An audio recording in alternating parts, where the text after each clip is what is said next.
This young man is currently in a cultivation world, but instead of training, Ye Changqing spends his days gossiping and people-watching, all while calling himself the unluckiest person alive. It all started 5 years ago when Ye Changqing first got dumped into this world full of all sorts of races. He dreamed of having a system and a harem, just like in all those transmigration stories, except for the ones on the internet. When a system finally popped up out of nowhere, it gave him a fright. Ye Changqing quickly tried to take the lead and summon it, but all he got in response was the sound of a dog barking woof woof. Ye Changqing tried a few more times, even calling out for a master he didn't even know, just to be dramatic. In the end, he became skin and bones, shaking with every step he took, 10 steps a day. One day he dragged himself to town and hobbled past an old man checking spiritual roots. Ye Changqing ran over wanting to give it a try since it was free. What did he have to worry about? He was curious about his own potential too. The orb started glowing. To the old man's shock, Ye Changqing felt like his life was about to change. He urged him, "Tell me, am I a 1 in 100,000-year genius, or what? Well? Why is there someone with absolutely no spiritual roots?" The old man's words drew a crowd of onlookers to gawk at the loser with zero talent. Ye Changqing fell into the abyss of despair. He lost all hope for himself. Because of this, no sect wanted to take him in as a disciple. Ye Changqing's path to cultivation had officially ended. To survive in this world, Ye Changqing had no choice but to live like an ordinary person. Just like before, he came to Xiaoqi Town, used his encyclopedic knowledge to tutor kids, and then opened a small grocery store. His life, every day, drifted by peacefully, completely drama-free. Lately, Ye Changqing discovered that his artistic skills had improved by leaps and bounds, not just in drawing, but his calligraphy, board games, and musical skills were all progressing at rocket speed. These strange occurrences reignited the fire that had long since died in his heart. Could this finally be his golden finger? Yeah, right in your dreams, Ye Changqing scoffed at himself. This is a cultivation world where demons run wild. What future is there for an artist like me? A child sighed. Ye, teacher is daydreaming again. Ye Changqing forgot he was in the middle of a lesson. He cleared his throat to regain his composure and continue the lecture. But his class was just as chaotic as a kindergarten in the modern world. Ye Changqing snapped irritably, Hey, we're in the middle of a lesson. Study what the immortals are here to recruit disciples my mom told me to go cultivate. In this world, basic schooling wasn't considered important. The naive kid said, You don't have spiritual roots, so how could you understand? Ye Changqing was stunned. This was always a thorn in his side. Why are these brats playing dirty? Don't worry, teacher, we wouldn't. Ye Changqing sighed in relief, thinking they still knew how to respect their teacher. Then the kids giggled, ha. We're just mocking you to your face. Ye Changqing was both embarrassed and furious, but they were right, so he didn't know what to do. Just then, the so-called immortals arrived and the kids rushed out of the classroom, not forgetting to stomp on him on their way out. Ye Changqing could only call after them, If you lot actually get accepted, I'll do a handstand. At this moment, Lu Wushuang, the top disciple of the Taishuan Holy Land's Taiyuan sword sect, led junior sister Zhang and other disciples to Xiaoqi Town to hold an examination to select Taishuan disciples. A young man announced for the participants to line up neatly one by one to check their spiritual roots. A mother brought her child, who hadn't even started primary school yet, to get tested. No official name, the guard asked, looking them over. Seeing how goofy all the kids in Xiaoqi Town looked, the mother smiled awkwardly and said, His name is Li Chunfeng. When Lu Wushuang heard that name, she whipped her head around to see who it was. Seeing the mother's confused look, she just said the child's name was very elegant. The mother, being complimented, beamed with joy. Teacher Ye gave him that name. He's the most learned person around here. Lu Wushuang didn't expect such a scholarly figure to be here. She hoped Ye Changqing was a cultivator, too. Back to the selection, Li Chuangtong touched the crystal with his finger. It immediately erupted with a blinding golden light. Bam! And bolts of lightning shot out in all directions. The examiner, who had just been looking down on the brat, was now stuttering as he announced the result. Senior sister, he just touched it. Salas, and it turned gold. It's a top-grade metal spiritual root. Metal attributes are extremely rare. A medium grade is already considered a genius, so a top grade, a metal attribute. Isn't that like the grandfather of all geniuses? Lu Wushuang was incredibly satisfied. Starting off with such a great result, she could even go home happy. Next one after another, the snot-nosed, toothless kids from Jie Changqing's class came up. Every single one of them had fortunes so powerful it was blinding to look at the light radiating from the crystal. These kids all had one thing in common, although they looked silly. Their names were very grand. Lu Wushuang curiously asked who gave them their names. The whole group replied in unison, "Teacher Ye." At this moment, Ye Changqing was at home seeing the golden light constantly illuminating a corner of the town. He recalled how he used to tell those kids they couldn't cultivate, just to trick them into coming to his class. Now that every one of them had top-grade spiritual roots, he realized he was the one who was the joke. After the test, Lu Wushuang took junior sister Jiang for a walk around the town. Lu Wushuang had never been here before. Shaoqi Town was surrounded by spiritual energy. It was a good place. Junior sister Jiang agreed. Even the wooden hairpins here were exquisite. Seeing junior sister Jiang's eyes light up at everything, Lu Wushuang could only sigh, "What a child." They walked in front of the grocery store, and Lu Wushuang felt something was wrong. Characters flew out from somewhere, making her gasp in shock. "Something's not right! Get out of here quickly!" Before her eyes, the beautiful town was gone, replaced by a massive, giant blade with ancient script carved into it, surrounded by chains in the middle of a battlefield littered with swords and blades. Junior sister Jiang panicked and shook Lu Wushuang, who was standing there in a trance, emitting an aura, like a protagonist's wife. When her spirit returned, Lu Wushuang said happily that she had just entered the 6th realm of the Gold Origin Sword Sutra. Wait, but didn't Master say you just passed the 5th realm and it would take at least 7 years to reach the next one? Junior sister Jiang asked, confused. Even Lu Wushuang didn't expect that. Just by glancing at the sign on the grocery store, her cultivation had leaped forward. Whoever carved this sign must be a grandmaster of the sword. With that, she immediately grabbed junior sister Jiang by the ear. Stepping inside, I never expected this shabby shop to be the very place where Diep Trong Tang lives. As soon as he walked out, Lu Vosong's heart skipped a beat at his ethereal presence. She became even more convinced that he was an enlightened master. Yet she couldn't sense any cultivation aura from him.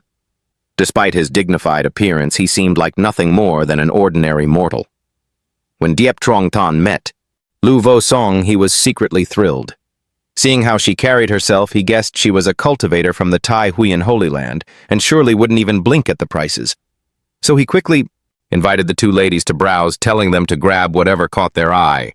Lu Vosong wandered around the shop, and her eyes were immediately drawn to a painting of a handsome young man holding a sword. Suddenly, the painting radiated a powerful aura as if it were coming to life.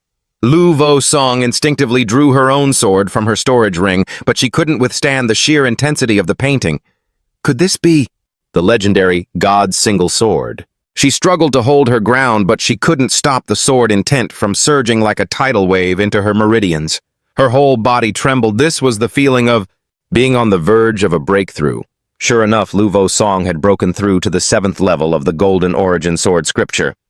She immediately rushed over to ask about the author and the person in the painting. Seeing her glowing expression, Diep Trong Tan was certain she had taken a liking to them. He held back his laughter. Is this what it feels like right before a big payday? More importantly, when she asked her question, he answered honestly, "It's a bit embarrassing, but both the author and the subject of this painting are yours truly.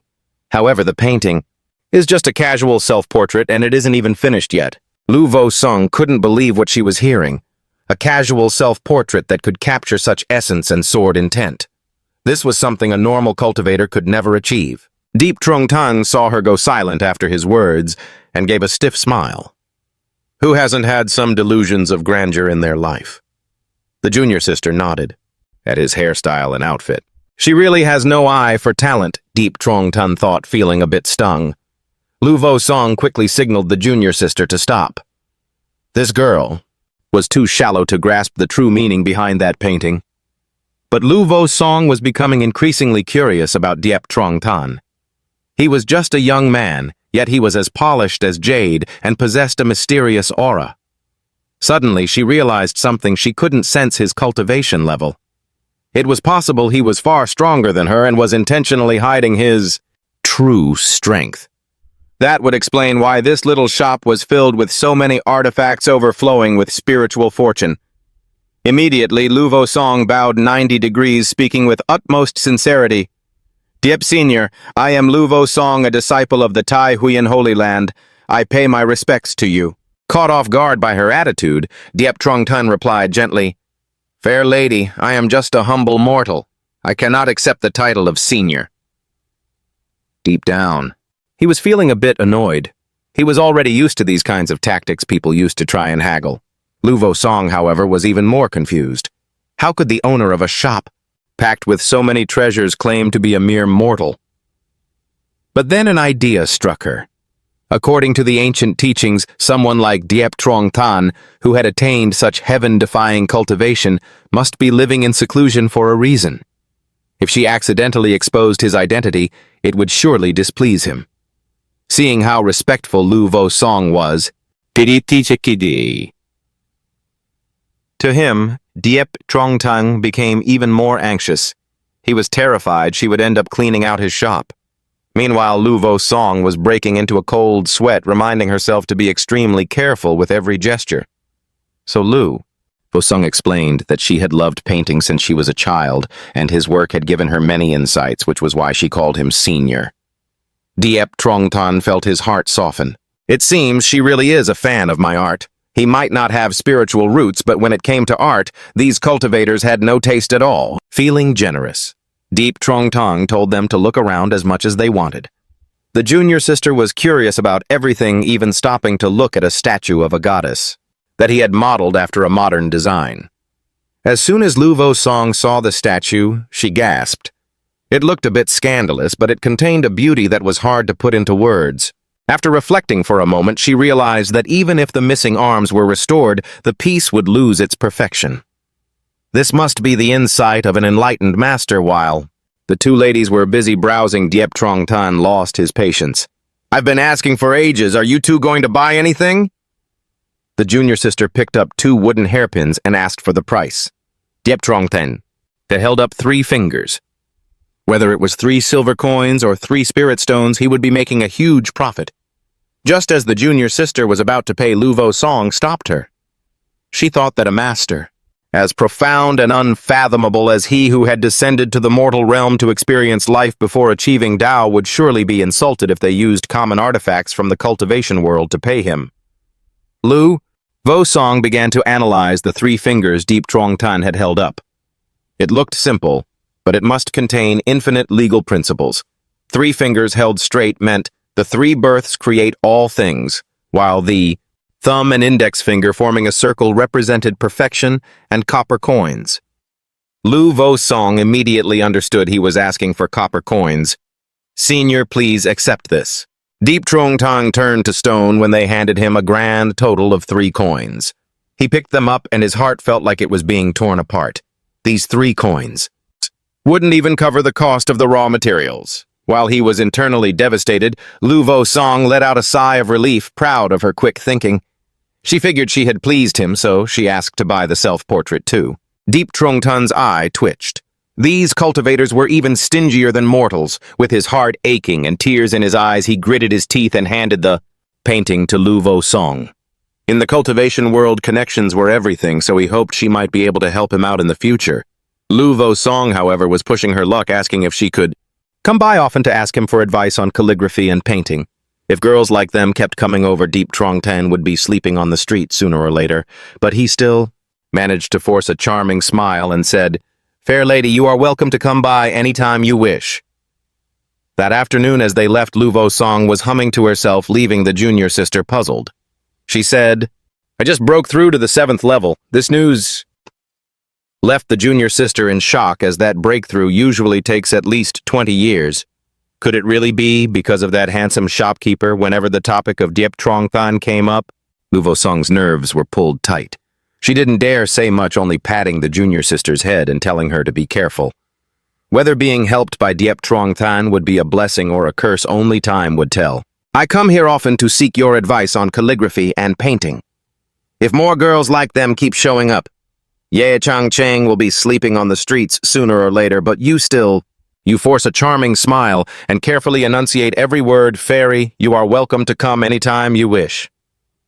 That evening, as Lu Wuxuang left, she hummed a tune which piqued junior sister Zhang's curiosity, and she asked, I just broke through to the 7th level. This news left junior sister Zhang in shock, because the path to the 7th level takes at least 20 years. Could it really be because of that handsome young shopkeeper whenever Ye Changqing is mentioned? Lu Wuxuang's nerves tighten like a bowstring. She doesn't dare say much more, only patting junior sister Zhang's head and telling her to be careful. Whether this help Lu Wuxuang received as a blessing or a curse remains to be seen. Behind them, with those two riding on a magic sword to escort the new disciples to the sacred grounds for their trial, you must look into this carefully before telling the other masters. Sure thing. Meanwhile, Diep Trong Tan was gloomily closing his shop. Other disciples were all favored by the gods, selling paintings for thousands of coins, while he barely made 3 cents a day. Deep down, he just wanted to go back to his modern life with his laptop. Diep Trong Tan went to a cheap eatery. Since he was short on cash today, he only ordered 2 small dishes and a flask of wine. Just as he was feeling down, shopkeeper Nui ran over, throwing an arm around his shoulder. He thanked him for something, saying all the children in town were already gone, and the immortals even praised the names of the children, especially his son Erlong. Shopkeeper Nui was very proud of the name Nui Trung Hien that Diep Trong Tan had given his son, because after hearing it, the fairy maiden was stunned for a moment. Whether by accident or on purpose, he patted his shoulder and said loudly, even though you don't have spiritual roots, you've still got some culture. A fuck at a chicken leg for Mr. Deep, even though it was heartbreaking to pay for the chicken leg. Diep Trong Tan let it slide. He was exhausted today and really needed this chicken leg to comfort his weary soul. But unexpectedly, he couldn't even swallow a bite. A pitch-black dog ran up and snatched the piece of chicken that had just flown out of his hand. He was surprised and he recognized Black Emperor. Black Emperor was the dog that had run away years ago. Having reunited with its former master, it licked Diep Trong Tan all over until he had to push it away. 2 years ago, on a rainy night, a jet-black dog looking like a lump of coal lay shivering in front of Diep Trong Tan's grocery store, so he took it in as his first disciple. Since then, Black Emperor's days were even more miserable than that rainy night, because it always had to eat the dark cuisine Diep Trong Tan cooked. Life was too harsh, so Black Emperor ran away. It had been gone for 2 years, and Diep Trong Tan thought it had achieved enlightenment and abandoned him. He never expected Black Emperor to dare show its face here again, licking his feet and acting out. The first thing it looked at upon returning was the painting Diep Trong Tan had made of it in elaborate attire. Every time Black Emperor looked at that painting, it would tremble, yet it still stared at it. He couldn't understand why. Ignoring Black Emperor, Diep Trong Tan went to bed. Its dog bed was still in the same old spot. After he closed the door, Black Emperor suddenly transformed into a muscular young man. He stood up and said, I never expected this king would be able to return to my master's side. At first, I shouldn't have let that fox bewitch me. Otherwise, I wouldn't have ended up wandering around like a stray dog. During those 2 years of wandering, Black Emperor had been ganged up on by the Red Fire Demon King and several other great demon kings, which forced it back into its original form. That was why it had to tuck its tail and return to Diep Trong Tan to cultivate and seek revenge. Suddenly, the door creaked, startling Black Emperor. It worried that the great demon of the southern ridge had tracked it down.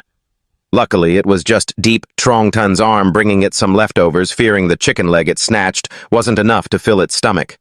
Black Emperor was moved to tears, regretting even more that it had chased after a girl and left him 2 years ago. It swore never to leave him again. Meanwhile, Diep Trong Tan was tossing and turning in bed, wondering what Black Emperor had been through during the 2 years they were apart. Even though it had grown bigger, its cowardly nature remained the same. He had used its original form to create that painting, hoping it would one day become a great demon king he could rely on. Who would have thought it was just a dog that liked to lick people, and that dog that liked to lick people was now licking its rice bowl clean? With the master's protection, even if the 4 great demon emperors of the southern ridge stood before the master, they would be nothing but ants. Black Emperor's achievements today were all thanks to the Black Emperor scroll that Diep Trong Tang had painted, which helped it awaken its bloodline. This time, when it returned from afar, it didn't have a gift for him, so it planned to go out tonight to find something rare and unique. The next morning, Diep Trong Tang woke up feeling exhausted. He felt the bed was suddenly much smaller than usual today. His hand touched something soft and smooth. To his shock, when he opened his eyes, a beautiful woman was lying next to him, fast asleep. However, this beauty's sleeping posture wasn't very elegant. She was wearing a dress, but had her leg draped over Diep Trong Tang. He muttered to himself that he must be dreaming. Since it was just a dream, he might as well make the most of it, so he patted her butt a few times. The girl rubbed her eyes and woke up confused as to why she felt like she'd just been patted on the butt. This girl was none other than Yen Bang Tam, the 9th princess of the great Yen kingdom. Yen Bang Tam looked left and right. The surroundings were extremely strange, and she saw Diep Trong Tang sitting next to her. She immediately slapped him across the face. "You strange man, where did you come from? How dare you get into this princess's bed? Do you know who I am?" Diep Trong Tang was knocked off the bed, looking miserable. "Girl, your temper is explosive. First, this is my house. Second, this is my bed. And why are you asking me who you are?" Yen Bang Tam didn't care about any of that. She kept calling for guards to drag him away and execute him. Black Emperor, who had caused this mess, was sitting outside gleefully thinking that Diep Trong Tang must be having a great time. A moment later, he was kicked out into the courtyard. Black Emperor barked a few times, wanting to ask if he liked his gift.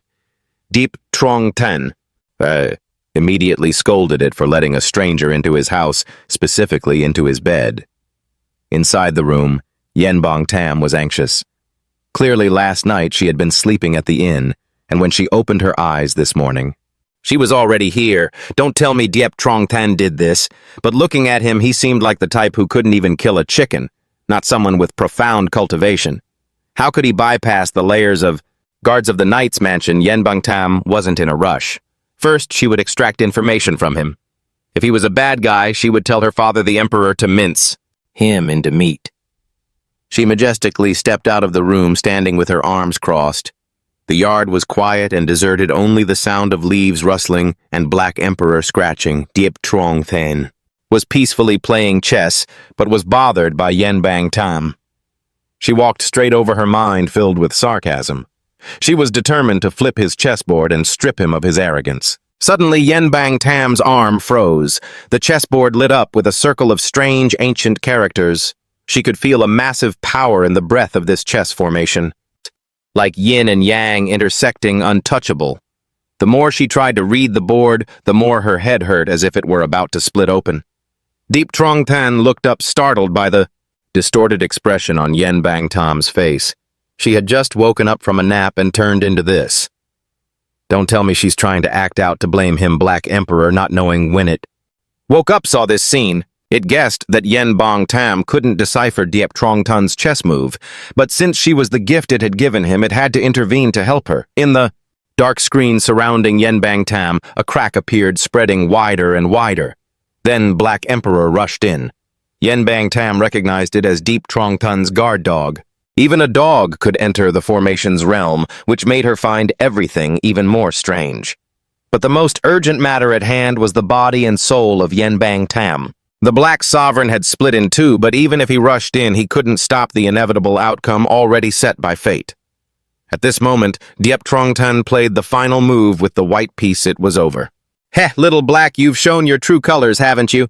This endgame has finally been solved by me." Meanwhile, Yen Bang Tam returned to reality, her entire body limp.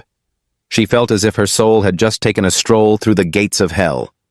That the Black Sovereign could break the mental illusion of the chessboard to help her his cultivation must have already reached the Demon King level. If it weren't for Diep Trong Tang making that move to shatter her soul fragmentation, she would only be able to return twice a month. Diep Trong Tang saw that Yen Bang Tam had returned to normal and asked her a few things, but she just sat there staring intently, judging him. How could he possibly play a game with such overwhelming power, shifting life and death with a mere flick of his wrist and even taming a Demon King as a pet? Thinking of that, Yen Bang Tam's cheeks flushed pink, thinking it had met one of those hidden great masters mentioned in ancient texts. But then remembering how she had chased Diep Trong Tan around trying to kill him, she immediately trembled and turned pale. Just then he invited her to play a few more games with him, making her heart skip a beat. Yen Bang Tam stood up, trembling. Her ancestor had said that the temperament of a great master is unpredictable. Although she had already atoned for her sins in the previous game, she still needed to be cautious. She cupped her hands respectfully, her voice polite. No, it's all right. How could a junior like me dare to show off my meager skills before an expert like you? Diep Trong Tan laughed heartily, a bright, crisp sound. He looked so old that even such young, beautiful women were starting to call him senior. It's fine. After all these years, I don't have anything else to do, so I can only study these little tricks. Diep Trong Tan's remark about having nothing to do made Yen Bang Tam assume he had already reached the peak of cultivation, as so he had nothing left to train. Diep Trong Tan let her do as she pleased, deciding to ask for her name and hometown first. As he raised his hand, Yen Bang Tam could feel the charming aura and effortless grace radiating from him. She only dared to give her name, not her true identity, fearing it would cause trouble for her father. Diep Trong Tan noticed the clothes she wore were both beautiful and expensive, seeming to belong to a cultivator, so he asked if she had joined any sect. Yen Bang Tam, a princess of the Yen Kingdom, hardly had any sect willing to take her in, so she simply said she had several masters at home guiding her. So that's how it is. Diep Trong Tan looked calm on the outside, but waves crashed within. She had several masters, while people wouldn't even accept him. Truly, fate was mocking him. Returning to the chessboard, Diep Trong Tan set up a new position and asked Yen Bang Tam that how the black pieces should escape the trap. Yen Bang Tam stared intently at the board, and instantly she felt as if she were sinking into the deep ocean. She could feel the great Tao surging and covering the entire world. It was the same energy of the heavenly Tao as before, but unlike the ferocious inner intent from earlier this time, the heavenly Tao felt much more approachable to her. After a moment of catching her breath, Yen Bang Tam realized she had broken through to the foundation establishment stage. Miss Yen! Diep Trong Tan's voice pulled her back to reality. He waved his hand around, but she didn't react at all. Diep Trong Tan sighed. It seemed all cultivators suffered from a serious illness. Yen Bang Tam just sat there frozen. With no response, she asked him what kind of chess game he was using. Diep Trong Tan wearily stood up, but still told her it was Gomoku, 5 in a row. Upon hearing this and staring at the board again, Yen Bang Tam realized her intention, and the Black Sovereign immediately held her back. Little girl, don't push your luck. If you fall in again, I won't save you. Yen Bang Tam forced her eyes wide to look at his move one more time, planning to use it later to break through a few more realms. Deep inside the main hall of the Tai Huyen Sacred Land, someone was agitatedly demanding to cross Teo Tri Trun off the examination list. Chuang Huyen Chan, Nyun the Saint Master of Tai Huyen, calmly stepped in to speak. Nguyen Kim Jr. brother, please calm down.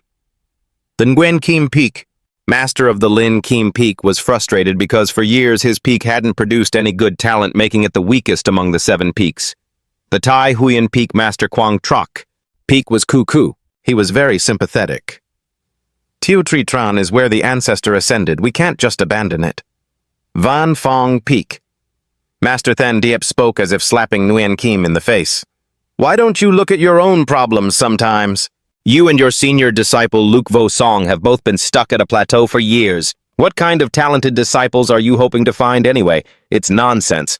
I've been in seclusion for over half a year already. Nguyen Kim's hot temper forced the Saint Master to intervene. Just then, a disciple arrived to report on the situation of the new initiates, so the argument temporarily subsided. A youth who looked quite bright entered. He had dual spirit roots, a rare occurrence in 1,000 years for the Tai Huyen Sacred Land, and had been the most handsome saint son of the Tai Huyen Sacred Land for 30 consecutive years, Li Chuang Min. He bowed to the masters. The elders chuckled because in their minds he was still just the kid who once forgot to zip his pants. Lee Trong-min coughed and went straight to the point. This time we have received 180 new disciples, including 100 with low-grade spirit roots from Trung Duong Dong Tai and an app. Those were under the jurisdiction of Quang Trak, so Cuckoo was beaming. Next are 72 disciples with mid-grade spirit roots from Lich Duong Mountain Villa and Van Mong. That was the territory of Chu Van Fong, so old man Than Diep looked smug and even turned to mock Nguyen Kim. Nguyen Kim was trembling with rage and immediately drew his sword, wanting to level Tu Tri Tran. Just then Lai Trong-min announced, one disciple with high-grade spirit roots and 7 disciples with top-grade spirit roots from Tu Tri Tran. This made Nguyen Kim do a 180-degree turn. What did you say? Nguyen Kim's face blossomed. He kept repeating the words top-grade spirit roots, and 7 of them. Lai Trong-min happily congratulated him and the Saint Master for receiving such talented disciples. The other 2 masters had expressions that kept shifting. They couldn't believe Tu Tri Tran suddenly had so many geniuses, because for the last 300 years, that place only ever had 1 disciple with mid-grade spirit roots. Now it was Nguyen Kim's turn to show off, returning the favor to the other 2. What's wrong? Only your disciples are allowed to recruit 3,000 people. Only you are allowed to have high-grade spirit roots. The 2 old men immediately turned to complain to the Saint Master. At that moment, the Saint Master opened the golden list, making Nguyen Kim's eyes light up. The new disciples used to have names like dog or cat before coming up the mountain, and only changed their names after learning to read, but these names all carried an extraordinary aura, especially this name, Nui Trung Hien. It really captured the spirit of the Confucian Tao. Li Thanchiu sounded very ethereal and transcendent. Ngo Tamkwe was generous. Li Tuanfong carried the air of the Taoist school, and many other names were equally impressive. All 3 sect masters couldn't help but wonder who was behind this mysterious name. Was it a legendary master? Nguyen Kim picked up the list of geniuses, thanking the heavens and his ancestors for protecting Than Diep, while noticing the Saint Master remained silent. He wasn't saying a word, and they guessed he must have noticed something strange, too. Indeed, in just a few short years, Tu Tri Town had produced so many talents. Thinking it over, the Saint Master could only think of one possibility, that a certain ancestor had appeared. Could it be an ancestor who ascended from Tu Tri Town had returned to guide these children? Nguyen Kim didn't care who was behind this. He only knew that his Lin Kim Peak was saved. Than Diep looked crushed, trying to save face by evaluating the results of the Heavenly Staircase trial. Since ancient times, this trial was meant to test the aptitude of new disciples. Even back then, when Li Chung-ming, with his top-tier spiritual roots, took 7 hours to reach the summit, it was 6 hours and 3 minutes. Li Chung-min, overhearing this deliberately, corrected the timing. Than Diep and Nguyen Kim clashed again. If Nguyen Kim's new disciples couldn't even reach the foot of the Heavenly Staircase, they were nothing but fakes. Just then, Luke Vo Sung brought Deep Trung Tun's young disciples to the entrance. There were 7 of them looking incredibly naive. The Saint Master questioned her for blatantly interfering with the sect's Heavenly Staircase trial. But it wasn't that she had brought them there on purpose. They had actually passed and been waiting there for a long time. The elders were struck dumb, like being hit by lightning, stuttering, "They've been waiting here this whole time!" The 7 children bowed one by one to their masters. Nguyen Kim looked at the 7 of them, tears streaming down his face. "Oh, you good children, to restore the glory of Lin Kim Peak, how could I refuse?" The Saint Master personally checked Li Tuanfong's spiritual roots. As soon as he placed his hand on the boy's head, he could see an entire 3-room house inside. This scene left the Saint Master in shock, because this was an acquired spiritual root, thus nurtured by innate atmospheric energy. When a cultivator reaches an extremely high realm, they can resonate with the great Tao and open a spiritual cultivation field known as innate atmospheric energy. The acquired spiritual root is essentially receiving the nourishment of this innate energy from a young age in order to possess such top-tier spiritual root attributes. Recalling 1,000 years ago, the 5 great sacred lands tried to join forces to create a place with such innate energy, but failed every time. How then did Tu Tri Town end up with such a cultivation site? And on top of that, 7 children had already attained it. Hearing the Saint Master say this, All three masters guessed that the person's cultivation level must be truly terrifying. They didn't even care to visit their Thaihuan sacred land, proving they didn't even have them in their eyes. At this, even Luke Vosong felt how shallow she was. Deep Trung Tun's cultivation level was enough to make even the Saint Master wary. The Saint Master allowed Nguyen Kim and Luke Vosong to take the 7 super children back to Lin Kim Peak. Nguyen Kim, feeling triumphant, waved his hand with the air of someone who owned the world, leading his 7 prized chickens home. Upon returning to Lin Kim Peak, Nguyen Kim noticed a lot of sword energy around Luke Vosong. It seemed she had also gained something. Luke Vosong honestly reported that she had broken through to the 7th realm of the gold origin sword chi. This second shock of the day made Nguyen Kim spit out the tea he had just taken into his mouth. You only just broke through to the 5th realm a short while ago. How could you be so fast? To break through 2 realms in a row. Father, don't get so excited. Listen to me. Hearing this, Nguyen Kim cleared his throat to regain his dignified, superior posture. He didn't need her to tell him. He guessed she had met the master. Ooh, they were talking about? Luke Vosong nodded, and she even took out a portrait of Diep Trung Tang to offer him, claiming she only broke through after admiring this painting. Nguyen Kim immediately took the painting to examine it. He had a hard time opening it as a dazzling light and powerful force were released, making it difficult for Nguyen Kim to resist. Back at the courtyard, Diep Trung Tung and Yen Bang Tum decided to stay there to observe his chessboard. He played chess every day to relax, but being stared at by her all the time was starting to annoy him. Yen Bang Tum smiled and said, Senior, please just do whatever you were doing. I'm just watching. Deep Trung Tun didn't understand why ever since she saw his chessboard yesterday. Her attitude had shifted 360 degrees. Every morning, Yen Bang Tum would come to greet him like a young bride in the house, even taking care to sweep the garden for Deep Trung Tun, refusing to rest no matter what he said. Such unusual behavior surely meant something was fishy. He suspected she also wanted to buy his paintings for 3 coins, just like Luke Vosong. Yen Bang Tum gently poured him a cup of tea. This look made him unable to help, deluding himself. She must have been moved by his handsome appearance, craving him so much she didn't even want to go home. If that was the case, Diep Trung Tun couldn't treat someone who secretly harbored feelings for him poorly. The shortest path to a woman's heart is through her stomach, so Diep Trung Tung invited her to go to the market with him later. He would cook braised pork belly to treat her. At the market, everyone who met Diep Trung Tun called out, Mr. Diep. Yen Bang Tum followed, feeling pleased, thinking to herself that wherever he went his gestures were elegant, and everyone welcomed him. But just then Diep Trung Tun was scowling at the vegetable seller.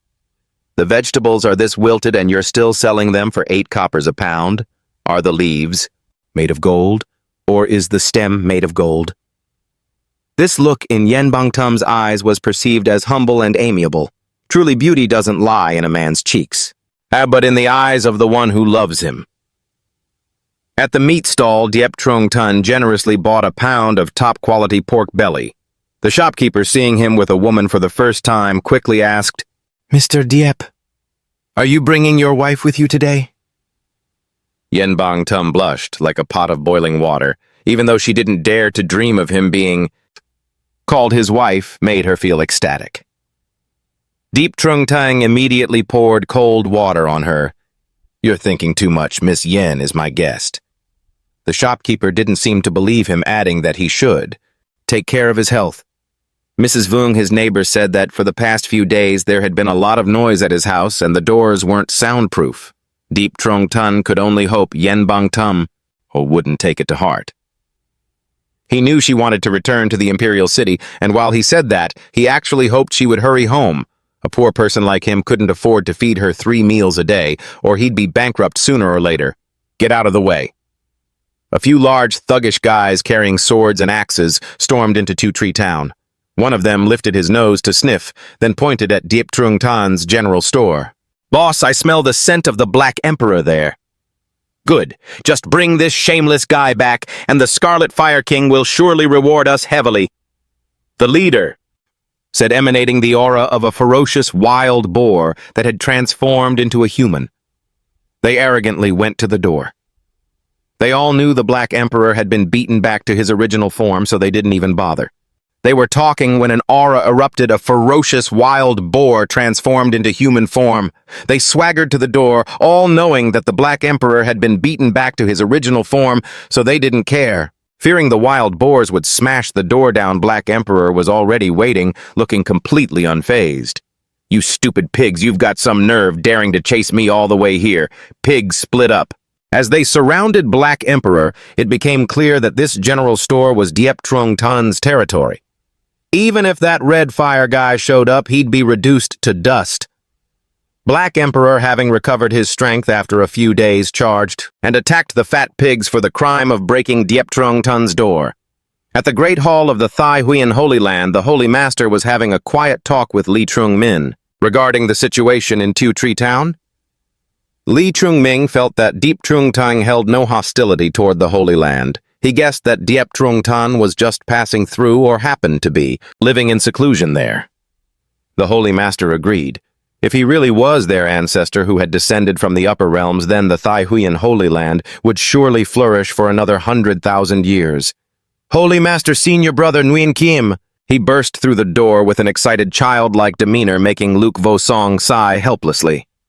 The Holy Master immediately asked about the 7 superstar disciples under Nguyen Kim. But he was caught off guard once again when he saw that Nguyen Kim had broken through. The Holy Master's eyes lit up as he ran over to examine him closely.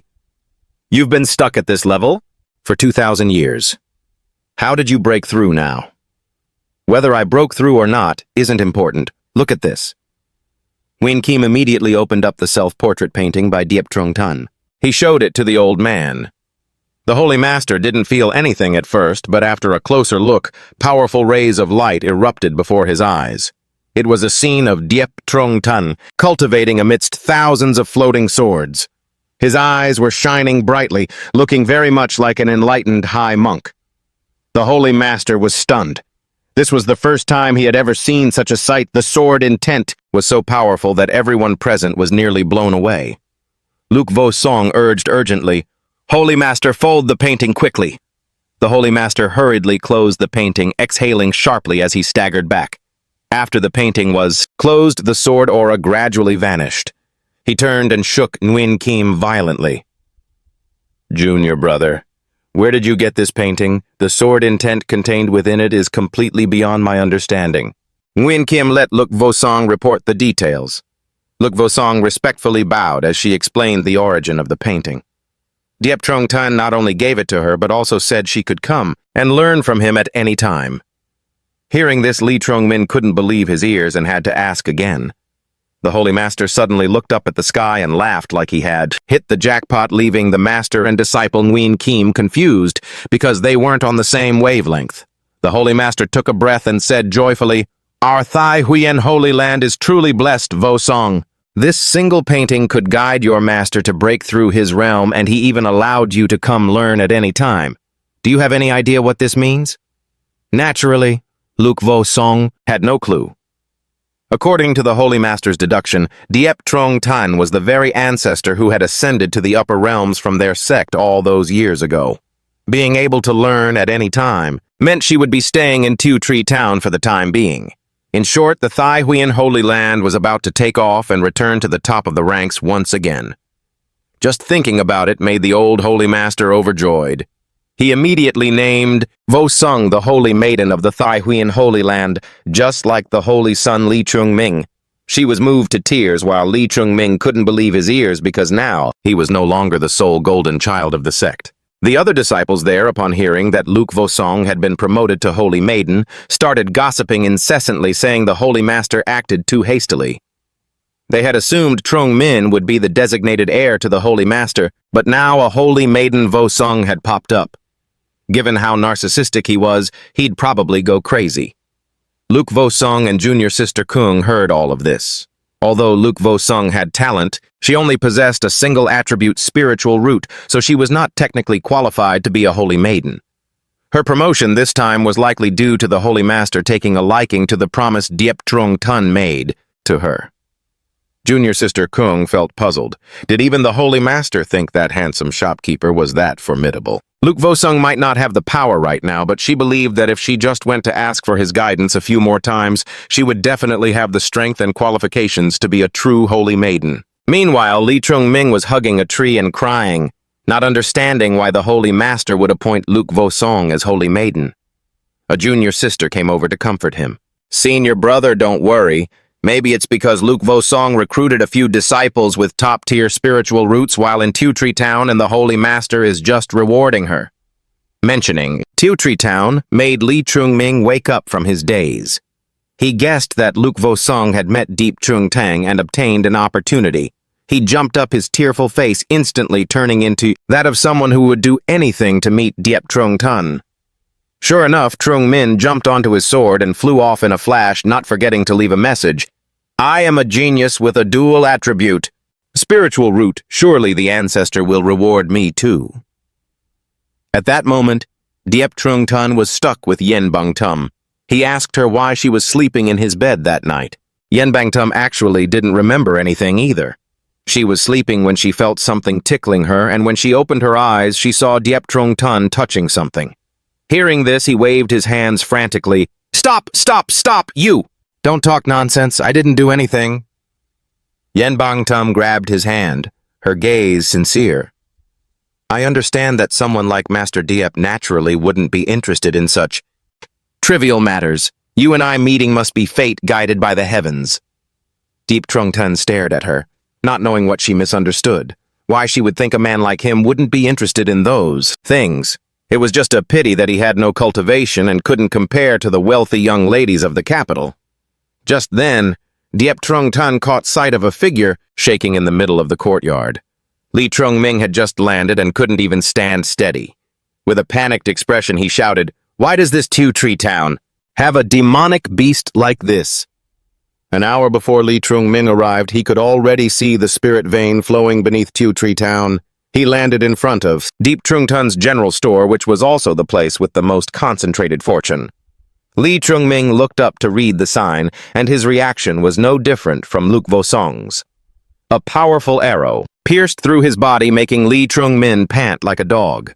Although he didn't practice the sword path, he could still feel the immense power contained within the place. He was 100% sure he had come to the right spot. Lee Chung-min clasped his hands and bowed respectfully. "Lee Chung-ming, holy son of the Thai Huyen Holy Land, requests an audience with the ancestor." The wind blew and leaves rustled across Lee Chung-min's face, making his heart ache. He told himself that Diep Trung Tan must have gone out, so he decided to bravely step inside. Though it was rude, time was limited. He had to gain something here no matter what. Lee Chung-ming stepped inside and caught a glimpse of a figure. The words he was about to say got stuck in his throat when he saw Black Emperor, massive in size, sitting amidst the wild boars lying limp on the ground. Black Emperor whipped around and lunged at Lee Chung-min, scaring the soul out of him. "Holy crap, that's a demon king!" Suddenly, Diep Trung Tun tapped Chung-min on the shoulder, making him nearly wet himself. The friendly smile made Trung Tun look like a bodhisattva descended to earth. "Young master, what's the matter?" Lee Chung-min stammered, pointing at Black Emperor. In this house there is..." Deep Trung Tun asked curiously, "What's in my shop, huh?" Hearing this, Lee Chung-ming was shocked for the second time.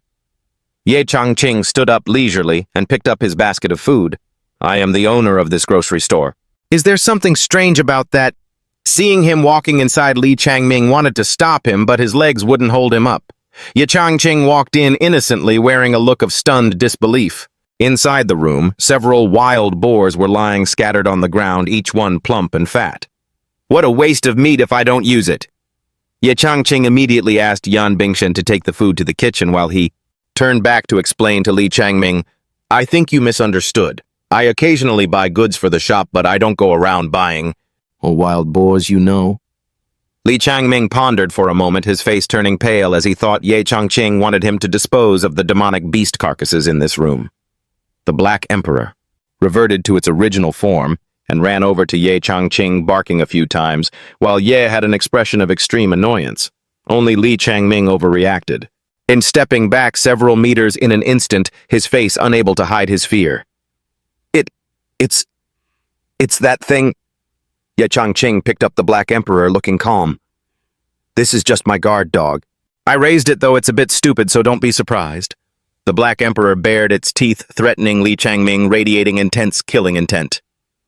Sure enough, he has been completely drained, Li thought, but my brain is still sharp enough to deduce that Ye Changqing is the master I've been searching for. So Li Changming took a deep breath, bowed, and nearly kowtowed, until his head hit the floor. Li Changming, a disciple of the Taishuan Holy Land, pays respects to you, Senior. I came here today specifically to beg for your guidance. Ye Changqing cursed silently in his heart. These Holy Land people were always dragging themselves here, and they all kept calling him Senior. Lu Wushuang had already taken one of his paintings with 3 coins. This time, Li Changming brought these wild boars, and he'd better not say he didn't bring any money. Thinking of this, Ye Changqing was trembling with rage. These cultivators? Are all this stingy? Li Changming bowed, shivering uncontrollably when he saw the look on Ye Changqing's face. Ye Changqing reconsidered. These wild boars look quite meaty. If I sell them to the butcher, each one might fetch 7 or 8 tiles. Li Changming, suffering from low blood pressure, was already dizzy from bowing for so long, becoming even more fearful. Why wasn't Ye Changqing saying a word, and he had barged into the shop on his own? He was now certain he had angered Ye Changqing. Little did he know, Ye Changqing was busy calculating 1 is 8 taels. There are 4 of them here. 4 times 8 is 32. No, let's say at least 30 tiles. Ye Changqing's eyes lit up. He was making a killing this time, so he patted the shoulder of Li Changming to help him stand up. These cultivators seem to know how to act like decent people after all. You came here to ask for calligraphy and painting, right? Hearing Ye Changqing's question, Li Changming recalled the supreme holy artifact that Wushuang had brought back for the Holy Master. He immediately grabbed Ye Changqing's hand, tears streaming down his face as if he had found his own biological father. You are absolutely right, Senior. That is exactly why this junior came here. Ye Changqing led him inside. If the man had gifted him wild boars, he had to take the meal seriously. Seeing Ye Changqing's pleasant and friendly attitude, Li Changming felt his heart bloom. He was certain that Ye Changqing had already guessed his identity as the protagonist of this world. Thinking of that, Li Changming was overjoyed. Perhaps later the two of them could even play games together. So, back at the Taishuan Holy Land, Ye Changqing led the narcissistic youth to the calligraphy table and asked if he wanted him to write something, but Changming just stood there, spaced out, dreaming of his future home and children, which made Ye impatient. The Black Emperor also showed a judgmental expression. It thought this guy had already seen through its true form, but it seemed he was just a guy with mental issues. However, Changming kept ignoring Ye Changqing, so the Black Emperor had to teach him a lesson. It used its true form to nip lightly at his hand as a warning. Seeing Changming scream, Ye Changqing couldn't understand this guy. What's wrong with him now? Changming, as if waking from a nightmare, scratched his head and said, It's nothing. Ye Changqing ignored him. Now it was time to show off his calligraphy skills. Just then, Yan Bingxin returned. Seeing that Ye Changqing was about to write, she rushed over. Senior, let me grind the ink for you. She shooed Li Changming away, so he wouldn't stay near Ye Changqing. Then she obediently ground the ink, thinking to herself about how much profound meaning and supreme law would be contained in Ye Changqing's calligraphy. This time, Ye Changqing began to write, each stroke of the brush masterful and graceful. As he wrote, he imagined that anyone who had seen this calligraphy would become completely obsessed. The two people standing outside held their breath, observing, because this might be a once-in-a-lifetime experience. Ye Changqing flicked his brush, and an entire landscape of towering mountains and rolling hills appeared like a traditional ink painting. The next strokes depicted red-crowned cranes flying freely, making the viewers feel as if they were directly standing in the middle of the scene. Li Changming stood on a mountain peak, moved to tears by the scenery. I can feel it. Every time Senior Yi lifts or places his brush, he exudes supreme intent and truth. Beneath Li Changming's feet, a powerful surge of energy spread out, enveloping him in an instant. And at this moment, Ye Changqing had finished the calligraphy. He rotated his shoulders to relieve the strain while the other two looked as if they were suffering from a cultivation deviation, gasping as if they were running out of air. "You two!" Ye Changqing had to walk over to wake them up. Both snapped out of their daze. Li Changming had been acting crazy 2 or 3 times already today. Ye Changqing sincerely advised him to see a doctor as soon as possible. Li Changming bowed, nodding, and saying he had learned a great deal from him. Ye Changqing appeared humble on the outside but was smug on the inside. Finally, someone with an eye for art. So he gifted this calligraphy to Changming. Changming respectfully received it with both hands and asked Changqing to give the piece a name. Ye Changqing thought for a moment. This calligraphy was originally meant to return the favor for his wild boars, so he had a brilliant idea. Well then, let's call it a gracious return. Li Changming immediately used his brain to analyze the name gracious means noble. Virtue and material gifts, and return represents the principle of reciprocity. It was as if a bolt of lightning had struck his mind. Li Changming exclaimed that Ye Changqing was truly a great expert who had ascended from the higher realms. But before, this Li Changming had been following the Holy Master to practice the Tao of longevity, but this calligraphy contained supreme sword intent, making him think that Ye Changqing was implying that his previous path of cultivation was all wrong. No wonder his cultivation had been stagnant for so long. The true goal of his life was the sword Tao. Ye Changqing, wanting to go sell the wild boars, quickly made an excuse to send Changming away. "I won't help you with anything else. Take it back and reflect on it yourself." These words sounded like a reminder for Trongmin to look within and realize his true path, which only made him more certain of his decision. In agony, he turned and walked away. As he walked, tears streamed down his face. Giving up the path of longevity meant giving up his position as the Holy Sun. He truly had to think this through carefully. Watching Trongmin gradually turn into a star in the sky, Diep Trongtan didn't understand what he was muttering about. He just simply thought he was bringing back a gift to decorate the place. At the Tai Huyen Holy Land, the Holy Master was relaxing and enjoying tea when that reporter Lai Trongmin burst in.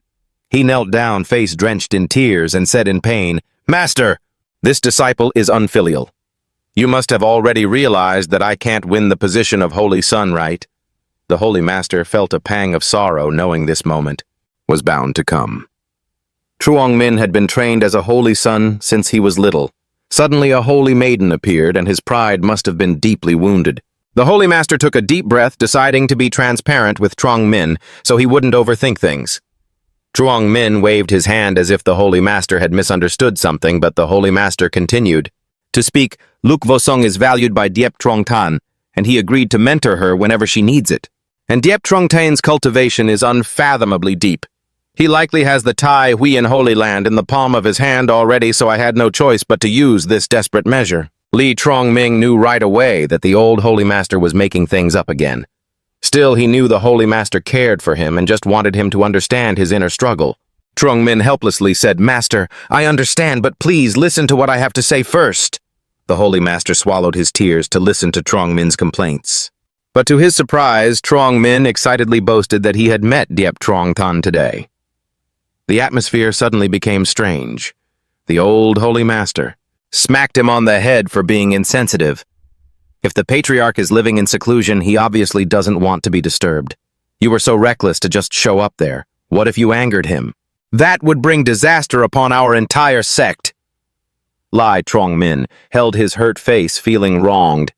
If Diep Trongtan was angry, why would he give me this calligraphy that he wrote himself? Hearing that the Holy Master hurriedly asked him to take it out, Trongmin presented the scroll, adding that Diep Trongtan warned him that he had chosen the wrong path of cultivation. The scroll looked ordinary, nothing special. It didn't even have the exquisite appearance of the painting given to Luk Vo Song, which made the Holy Master suspicious. He spoke again about Trongmin's cultivation. "You have been chosen as the Holy Sun, so you can only follow the path of longevity. It is the supreme truth of our Holy Land." Li Trongmin wanted to refute this, but he was interrupted. The Holy Master took the calligraphy from his hands, opening it while he spoke. The painting gifted to Vo Song was beautifully mounted and contained sword intent of the great Tao that she practices. This piece, abuse of yours, is just a plain piece of paper. Suddenly, a powerful golden light erupted from within, overshadowing even the Holy Master's face. An image of majestic mountains and rivers appeared, along with 2 golden lines of couplets from Diep Trong Tan floating in the air. Fortune and misfortune are hard to predict. The only constant is change. The Holy Master couldn't help but shed tears, thinking to himself, Diep Tim. Truong Tan is truly a supreme being. He used a simple poem to impart the profound essence of sword intent to Trong Min. Vosong's painting depicts a high realm, but it cannot compare to this calligraphy. Thinking of this, the Holy Master's expression changed. Could it be that Trong Min is really more suited to the sword Dao? Seeing the Holy Master standing still like a statue, Lai Trong Min had to call out to him. The Holy Master snapped out of it, eyes brimming with tears, and grabbed his hand. You were right, the senior was hinting that your aptitude for the sword Dao is even higher than that girl Vosong's. Since Trong Min is the Holy Son and the future Holy Master of Tai Huyen, he certainly could not go against Diep Trong Tan's wishes. Therefore, the Holy Master decided that from today on, he would use the couplet from the calligraphy to establish his sword heart as his foundation and switch to practicing the sword Dao. Trong Min immediately left to dive into his training. Seeing his silhouette fading away, the Holy Master tremblingly called out after him, You must remember the senior's expectations for you. After Trong Min left, 3 elders immediately arrived. All 3 were helpless as they watched the Holy Master sobbing, My only disciple, the only seed of the path of longevity of Tai Huyen Holy Land, Buhu. Nguyen Kim guessed that the old Holy Master must have been practicing some virginity cultivation last night and ended up suffering from chi deviation. After mourning, the Holy Master regained his composure to inform the 3 of them. First, he appointed Vo Song as the Holy Maiden 2 days ago, but that does not mean he is removing the Holy Son. On the contrary, he wants to use this to strengthen the relationship with Diep Trong Tan. The second matter is that the decennial martial arts tournament between Tai Huyen and Tutan Holy Lands will begin in 1 month. The outstanding talents of Tutan will follow their Holy Master Tu Chi Thien to Tai Huyen for a competition. This is a serious matter concerning their reputation. During this time, they must strictly supervise the disciples and not allow anyone to be lazy. Then Diep sarcastically teased the Holy Master a bit. In previous tournaments, our disciples have had their wins and losses, but you and Tu Chi Thien have never beaten each other in chess. Nguyen Kim added another stab, saying, The Holy Master should be the one focusing on his cultivation. The 3 of them chatted more and more excitedly, without noticing that the Holy Master was already fuming. What are you saying? Are you afraid of losing spirit treasures and herbs?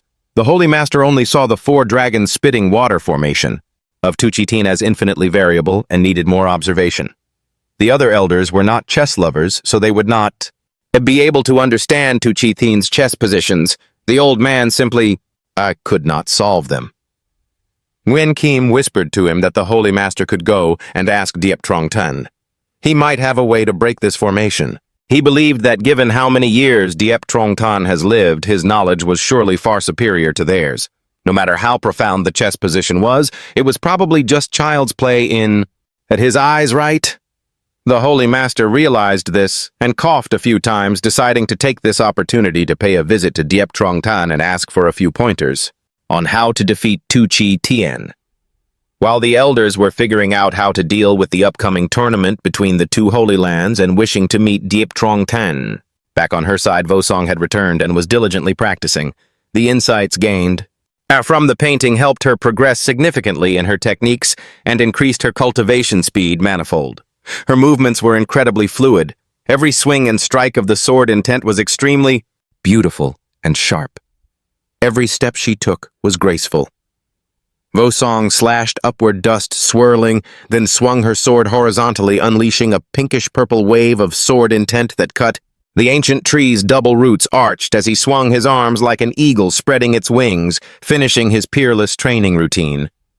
He sheathed his sword, but faint streaks of lightning still crackled around the blade. The sword returned to its scabbard with an air of immense power. Song closed her eyes, absorbing and reflecting on her practice when suddenly the sound of applause shattered the silence. Startled by the noise, the youthful hip-slapping Song turned to see the Saint Master himself clapping and offering praise. "I never expected you to have mastered the 7th level of the Origin Sword scripture so thoroughly." She blinked in surprise, replying, "Saint Master, you're too kind. It's all thanks to Senior Ye's guidance." He stroked his beard, narrowing his eyes with a knowing look. "Song, I've just consulted with the elders. We've decided that once the martial arts tournament between the Tuthan and Thai Huyen Holy Lands concludes, we will hold a grand ceremony to officially consecrate you as the Saintess." Song was overjoyed. "Your disciple accepts your arrangement." Elder Trung Huyen turned away, coughing weakly, which made Song look on with concern. He turned back and asked, "Right, what do you think of the personality of the senior living in seclusion in Tutri Town?" She spoke from her own experience. Senior Ye's cultivation is unfathomably deep, yet he treats others with such gentleness, warmth, and humility. The Saint Master held his head in his hands, laughing bitterly. "You silly girl, you're still young and don't understand the hidden intentions of such a master. Perhaps he saw your potential and that's why he values you so much." Song covered her mouth, her face blushing with a mix of shyness and embarrassment. "Does he really value me that much?" The Saint Master continued, "I've already prepared a grand gift. We are going to Tutri Town to pay our respects to this senior." He turned to her, adding, "To make things go smoothly, I want you to introduce me and accompany me." Song bowed in obedience, thinking to herself, "I didn't expect to see Senior Ye again so soon." The Saint Master cautioned her, "Remember, do not call me Saint Master in front of him to avoid disrupting the proper order. Just introduce me as an elder of your family." She bowed respectfully her head and said, "Song understands." Meanwhile, in the backyard of the Trung Tan General Store, the 9th princess stood with a broom in her hand while the master of the house looked around. A gentle breeze blew, the weather was perfect. Trung Tan sat there with a brush in hand writing, but his whole body was shaking, his hand gripped tight. The princess stood nearby, kicking up dust, something that Bang Tum, given her status, had never had to do before. Now she was clumsy, and the more she swept, the dustier the yard became. Trung Tan sat there inhaling the dust, incredibly annoyed and trembling with anger, yet unable to think of a way to deal with it. He quickly turned around, smiling at Yan, and said, "Miss Yan, why don't you take a break?" Hearing him call her name, she felt a spark of joy. Bang Tum looked adorable, her eyes sparkling as she replied, "Senior Yi, I'm fine, I'm not tired at all." "Don't!" Letting her finish, Trung Tan quickly jumped up and grabbed the broom from her hands. Looking miserable, he muttered, "Just take a rest, okay?" Inside, he cursed silently. "I've inhaled so much dust because of you." But how could the young lady understand? She deluded herself into thinking, Senior Ye is being so kind to me. Bang Tum turned around. "Then I'll go do some sewing or maybe cook dinner." Hearing that, Trung Tang was left speechless. He hurriedly intervened. "Don't do anything, just sit down and rest." Finally, she listened to him.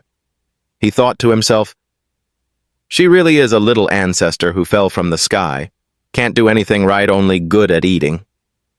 His face contorted. "It's a pity I can't provoke her. If I'm angry, I just have to swallow it." He gripped his calligraphy brush so hard, he jammed it into the table, splintering it. His body shook. His mind was racing. "I said I'd leave in a few days, but how long has it been now? My landlord doesn't provide free meals either." The naive girl stood beside him, still intently watching the words on the table. At the same time, outside the gates of Tutri Town, a group of people appeared, led by a man accompanied by 2 young attendants. Behind them were muscular guards. The young female attendant raised a jade pendant, saying, "The palace master of the Jade Spirit Palace reports the 9th princesses in this town." It turned out this group was from the Great Yen Kingdom. They had likely come to retrieve their 9th princess. The man called the palace master ordered everyone to enter the town. His eyes were quite tense. The town was encased in a faint purple barrier. The Yen Kingdom group stepped inside one by one. The female attendant noticed that the Jade Spirit pendant no longer reacted. She wondered, what's going on? Why did the Jade Spirit pendant suddenly stop glowing? The palace master turned a faint aura radiating from his body, frowning. He said Two Tree Town is the sacred territory of the Thai Huyen sect. It's highly likely some kind of restriction has been placed here. The palace master closed his eyes, channeling his internal energy, his aura sharpening. He added, I can feel a rich grand flow of energy here. The male attendant following behind turned questioning. That's not right, sir. I recall the spiritual energy of Two Tree Town had been fading for hundreds of years. Why hasn't it dried up? On the contrary, it's even denser now. The palace master replied, I'm not sure either, and I don't have time to worry about such things right now. The 9th princess has been missing for over half a month. Finding her is the urgent priority. He raised an eyebrow, looking sternly at the guards. If we don't find her, you and I will both lose our heads. Having said that, the palace master channeled his power to absorb the spiritual energy in the town. Immediately, his eyes glowed brightly. He shouted, Congeal! An internal force burst forth from within him. With great power, a glowing little orb formed between the palace master's hands. The orb floated into the air, heading towards some unknown destination. Everywhere it passed, it left behind a faint trail of spiritual energy. The palace master followed it intently, his eyes lighting up. He blurted out, Got it! Then he bolted, ordering the guards behind him to follow the trail of spiritual energy. Perhaps there will be some discovery. After flying a long distance, the little orb stopped in front of the general store. Trong Tan stood in front of the door. The palace master realized this was the source of the town's spiritual energy. He stepped forward, saying as he walked, Let's go take a look. Suddenly, a blinding light shot toward him from behind, making his face tighten. A strike landed right at his feet. The palace master quickly jumped to one side to dodge. He stomped on the ground and slid a distance. Appearing before him were Vo Song and Elder Trung Huyen, the saint. Master spoke up. If I'm not mistaken, he continued, you must be the palace master Liu Trung Ha of the great Yen Royal Knight Palace Rite. The palace master immediately bowed, in respect. That is correct. I never expected to meet the Thai Huyen Saint Master here. My apologies. The Saint Master stepped forward, asking, Why have you entered the territory of the Thai Huyen sect today? Have you forgotten the agreement of non-interference between our sect and the great Yen Royal Court? Trung Ha raised his hand with a bitter smile. I did not intend to violate it, but the 9th princess of our kingdom has been missing for many days. I had no other choice but to come here. The Saint Master shouted angrily, Absurd! Why would your 9th princess come to a place like this? Suddenly a voice called out from the direction of the general store, drawing everyone's attention. Old Liu! Standing at the door was the 9th princess, holding a broom, looking excited. I have been missing for many days. I had no choice but to come here. The Saint Lord, furious, pointed a finger and shouted, Absurd! You are the 9th princess. Why are you in a place like this? Suddenly from behind the grocery store, a voice rang out, drawing everyone's attention. Elder Liu stood at the door, and there was the 9th princess holding a broom in her hand, looking cheerful. Her eyes lit up with a warm smile as she looked at the manor lord, asking, Why are you here? Trong Ha was stunned. Your Highness the 9th princess, why are you dressed like this? The manor lord was no exception, shouting, 9th princess, are you sure you're not a servant sweeping the floors? Trong Ha the manor lord roared, Who on earth dared to force the princess to be held here doing such menial labor? This old man will make him taste the fury of our manor's knights. Trong Huyen Chan. Nhan stroked his beard, thinking, could he be that reclusive senior? Vo Sung stood behind them, thinking to herself, the princess is like the darling of the heavens, to be dressed as a common servant. Could this be Senior Diep's peculiar hobby? Manner.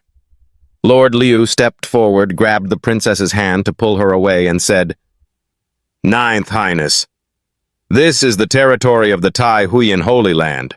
Let's leave this place at once. As he dragged her away, he continued, Once we return, I will issue a bounty for him. I will surely mince him into 100 pieces. The Holy Lord frowned in anger, thinking, How dare you be disrespectful to the senior I respect? If it weren't for the sake of the great Yen Emperor, I would have taught you a lesson right here today. On the side, upon hearing this, the 9th princess immediately jerked her hand away from Manor Lord Liu.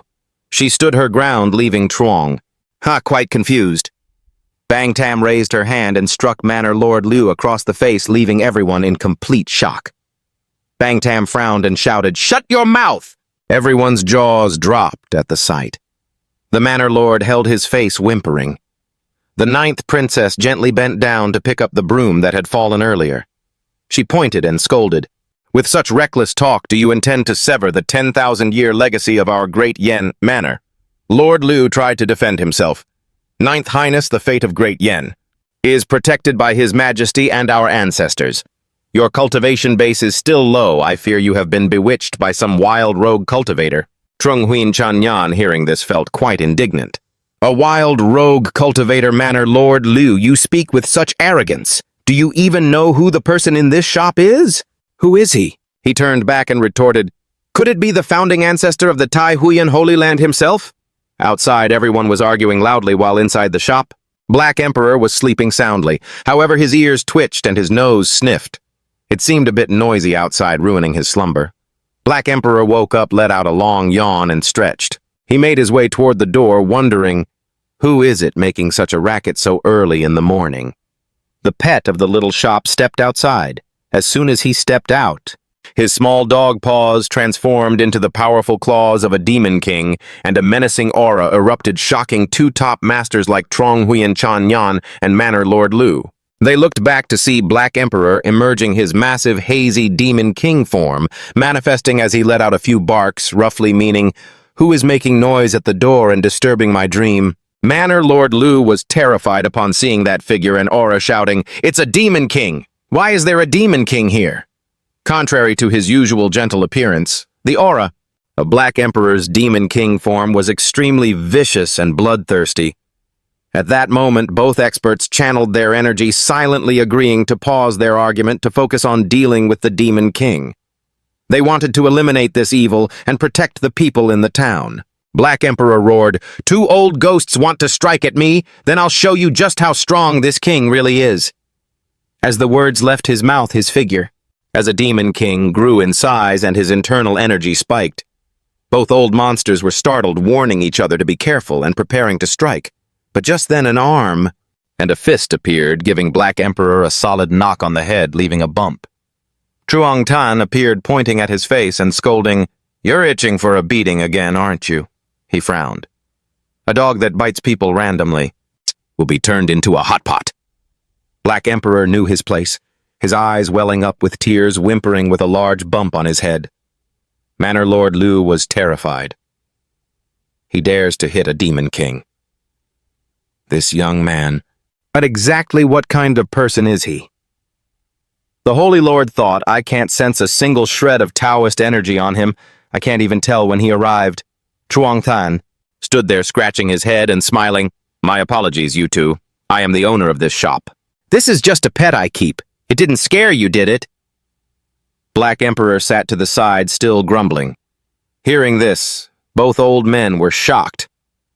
A demon king can be a pet.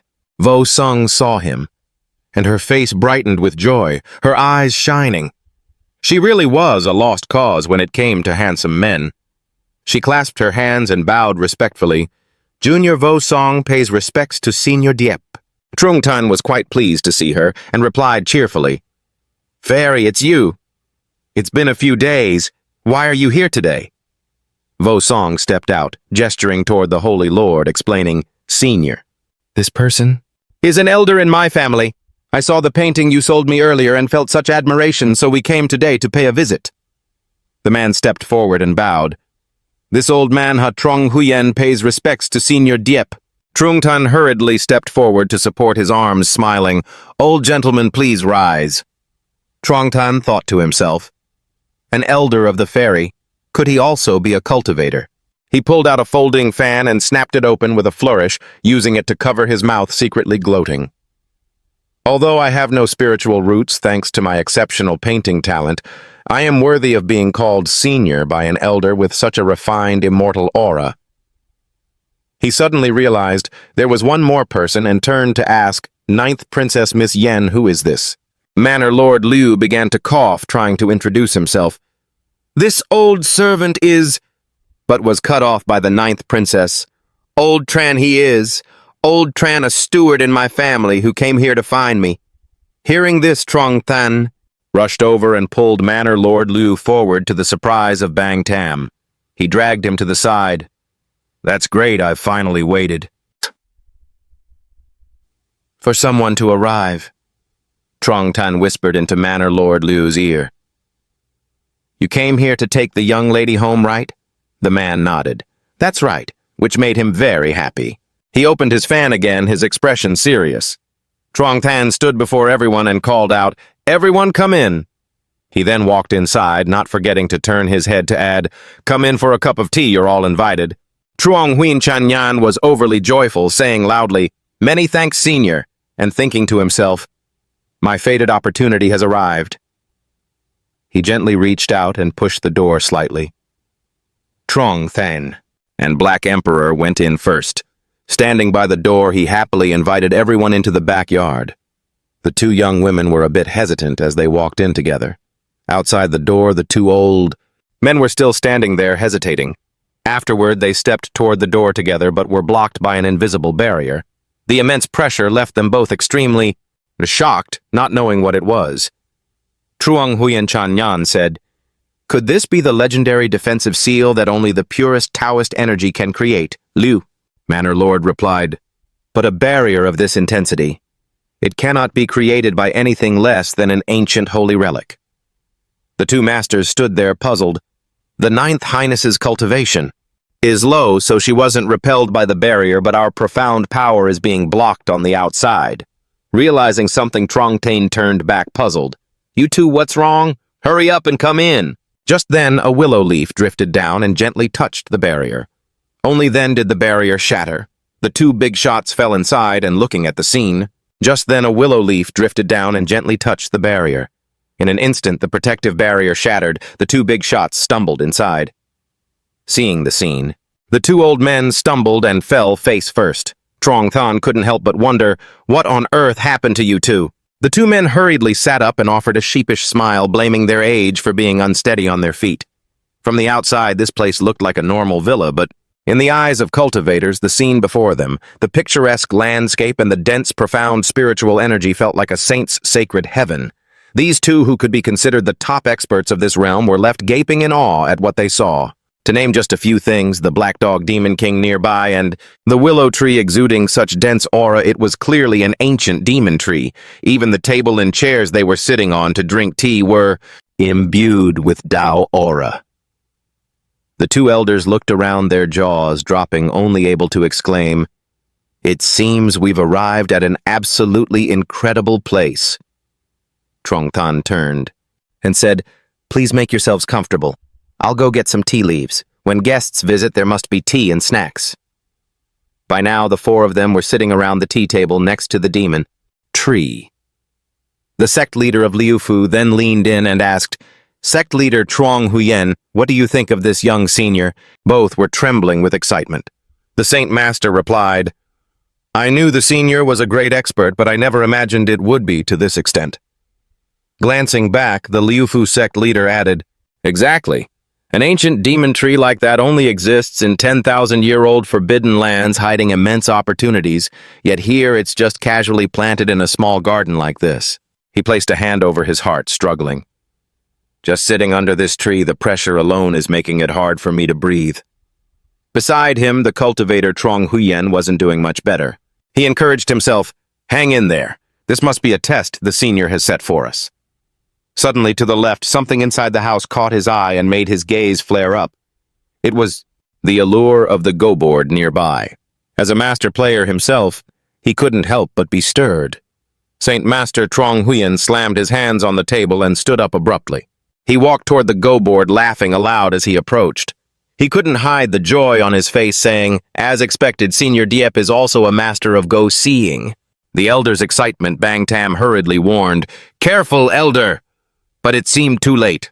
The Saint Master was already captivated by the board.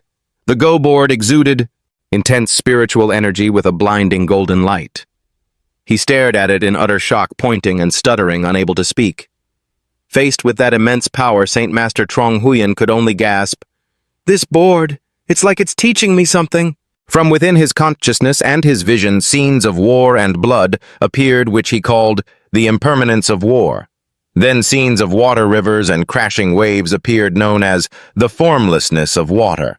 After that, the bright sun illuminating all things, the sun has its ends. Followed by the quiet, desolate night moon, the moon has life and death. Just by looking at the board for a brief moment, 2 lines of tears streamed down his face. The Saint Master was deeply moved and sighed, "I have achieved enlightenment." A moment later, the host came out with a tea tray. Trongthan smiled and said, "Sorry to have kept you all waiting."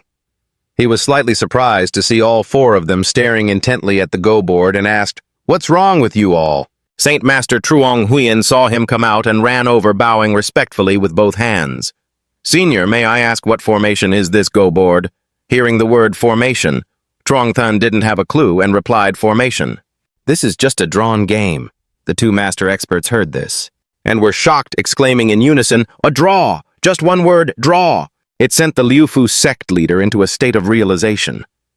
Draw was such a profound name. It looked like black and white confronting each other, but it contained the Tao of movement and stillness, the Tao of yin and yang, the Tao of war and peace, the Tao of birth and death. The image of 2 people standing on opposite cliffs with swords pointed at each other. It seemed like a conflict, but it was actually mutually supporting and creating. The Saint Master also began to achieve enlightenment, turning to say, "Opposed yet balanced and harmonious." Before his eyes and his mind, a huge go board appeared like an ink wash painting. He could only sigh, "A board game as profound as this is truly rare." But in Trongtan's eyes, the 2 elders' behavior was rather strange. He wondered, what are these 2 old men talking about? A draw doesn't just mean neither side won. Is there anything to analyze? He ignored them, gently placed the teacup on the table, and then turned to say, "I'm sorry, I don't have anything fancy here. Please try the tea I made myself." The 2 elders hurriedly raised their hands in salute.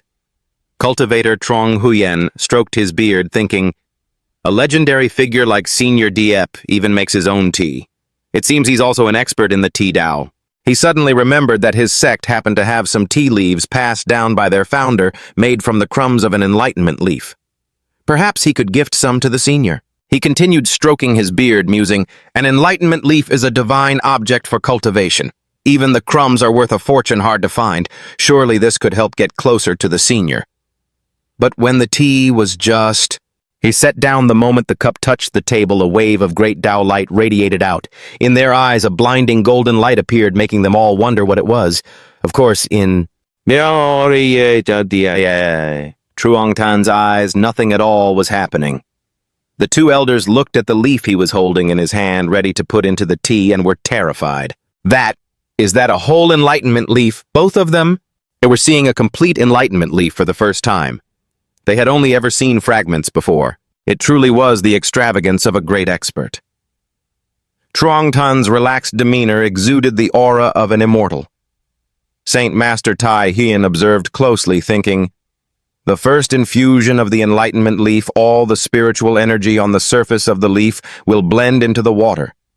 The spiritual energy radiating from the tea was now incredibly dense and pure. The 2 elders stood there, and just by smelling the steam, their faces were full of satisfaction. But what is precious to one is trash to another. Truongtang lightly flicked the tea water out to the back, leaving the 2 elders staring at each other in shock, seeing that they couldn't help but feel heartbroken. That tea, if you drink it, who knows what kind of enlightenment you'd gain? Seeing their expression, Trongthan was a bit confused and asked, "What's wrong, you 2? They pointed at the tea that had been poured away. He looked behind him and replied, "That was just plain water. The tea wasn't strong enough, so I poured it out." He poured a cup for each of them. Inside, there were even tender enlightenment leaf buds, the spiritual energy incredibly dense. He opened his mouth. "Now you can have a taste." The 2 elder experts held the cups in their hands, both with the same thought, "I don't quite dare to drink this cup of tea." The 2 girls whose cultivation was lower were different. Just smelling the scent of the tea had already made their cultivation realms relax a bit. If they drank it, who knew what would happen? Watching them hesitate, Truong Tan suddenly remembered, oh damn it, I forgot these big shots aren't from noble backgrounds, are they? The two old seniors held their teacups, both thinking the same thing. I don't really dare to drink this tea. The two girls whose cultivation was lower were different. Just smelling the scent of the tea made their inner realms feel a bit more relaxed. If they actually drank it, who knows what would happen? Seeing them hesitate to drink, Chongqing suddenly remembered, oh shoot, I forgot. Aren't these big shots supposed to be from prestigious backgrounds? Usually the tea I drink is top tier, but looking at the cup in my hand, I feel a bit sad. These tea leaves I made myself. They probably wouldn't even give them a second glance. I smiled, feeling a bit awkward. If it's really that hard to drink, just forget it. But I didn't realize it wasn't that they didn't want to drink it. They were actually afraid to. The Saint Master hurriedly explained, no, it's not that. We were just savoring the aroma first. Then they downed it in one go. Princess Binkson and the Pavilion Master were the same, drinking while closing their eyes to feel the enlightenment. All four of them were somewhat excited and stirred. This tea contained so much Taoist spiritual energy that it felt like it unknotted their internal blockages. The Pavilion Master exclaimed, extremely refreshing, brother. How are you feeling now? The Saint Master also smiled, answering, it's truly worthy of being tea steeped from enlightenment leaves. In his mind, he stood on a small boat crossing thousands of mountains in a water ink paintings of the Taoist laws with rivers and cranes flying across the sky. While everyone inside was having a breakthrough of enlightenment, outside the grocery store was strangely peaceful. Truong Tan watched their reactions, unable to help but feel worried. He wondered, why are they acting like they just drank some aphrodisiac? The four of them looked a bit agitated. The two seniors felt a change in their bodies. Long-standing bottlenecks were finally cleared as if someone had guided them. Their cultivation levels surged, breaking through the barriers. The Pavilion Master's dantian lit up. He was both happy and shocked. My cultivation has increased. The Saint Master Trong Huyen also clutched his head, his body trembling slightly. I feel as if I've been guided for thousands of years of cultivation. Truong Tan, at this moment, stepped forward, scratching his head, and asked with a smile, how was the taste of the tea? The two of them were a bit anxious, sweating, asking each other how to respond. Could it be that the senior is testing our cultivation potential? True person Truong Huyen raised a hand to give a like, reporting to senior the tea is sweet. The aftertaste is delicious. It feels like soaking in a warm spring, making one's state of mind feel like it's been reborn. Truly miraculous. The Pavilion Master gave two thumbs up and laughed. That's right. This is definitely the best tea I've ever had in my life. Truong Tan was a bit suspicious, scratching his chin and thinking to himself, it's just a cup of tea. How can they feel so much? Why do I feel like these two are colluding to scam me? Just then, our two young ladies also woke up. They looked extremely excited and radiant. The two turned their eyes, met, and they both laughed shyly, blushing, not understanding what was going on. The Pavilion Master quickly reached into his sleeve, bowed, and said, Mr. Diep, this item is a family heirloom. He took out a small wooden box and continued, if you like it, consider it a thank you gift for taking care of my daughter these past few days. Truong Tan was slightly surprised, thinking, so they finally realized this lady has been freeloading at my place for so long and now they feel ashamed. He said some polite words but still reached out to take the gift. Oh my. You shouldn't have brought a gift. Truong Tan took the box and added, well then I won't stand on ceremony. Seeing this, the two from the Taihuyan sect were a bit resentful. This time, when they came out, they didn't bring anything, and now this old man beat them to it. They sighed. If only I could have given a gift to the senior, that would have been great. He slowly opened the box lid. As it cracked open, a cold mist wafted out. He and the others curiously peered into the wooden box. Let's see what kind of good thing this is. Inside was a pale blue orb emitting a cold aura. True person. Truong Huyen recognized it as the mystic ice pearl. Everyone was quite shocked. Truong Tan asked what it was. The mystic ice pearl is a treasure from the extreme cold for 10,000 years. A pearl the size of a fingertip could contain immense energy. The Saint Master stroked his beard, saying, "This one is as big as an apple. The Pavilion Master has truly exhausted his fortune." Vosung added, "Although it can increase cultivation for cultivators with ice spiritual roots, if a cultivator with other attributes touches the mystic ice pearl, their cultivation will be damaged. At worst, the cold air enters the body and turns them into a cripple."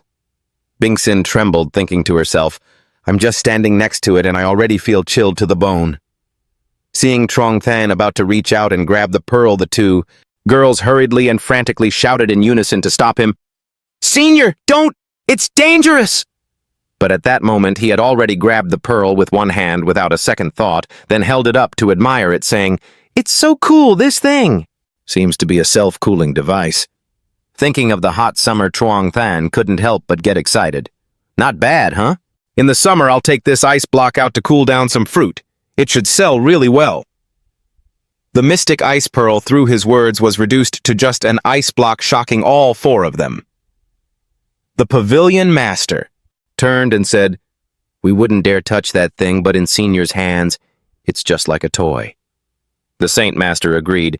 Senior's skill is indeed profound and unfathomable. While he was still playing with the ice pearl, the Pavilion Master clasped his hands and bowed. He said, "Senior Diep, recently my daughter has been troubling you. Today, I have decided to take her away." Hearing that, Bingsin was slightly startled. Hearing that, it was like a weight lifted off her. She ran over, grabbed the Pavilion Master's hand, her eyes shining as if she still couldn't believe what she had just heard, and asked, "Really?" The Pavilion Master, sweating a little, nodded and replied, "It's true, Senior." Trong Tang turned away, smiling to himself, but it left the Pavilion Master a bit confused and worried for him at this moment. Receiving a gift and sending off a freeloader at the same time is double happiness. With that, he had a very sly smile on his face. He turned back, acting hospitable. "Princess Yen, I didn't expect that we would be parting ways soon." The ninth princess's face turned red, appearing adorable as she replied, "Mr. Diep, don't you worry. Bingsin will definitely not let you down." Standing nearby, watching true person Trong Huyen was a bit curious. What exactly is so special about this ninth princess that she can be praised by Senior Diep like this? While everyone was lost in thought, Bingsin swung her arms, made a quick motion, then put her hands on her hips and declared, "This lady is not going anymore."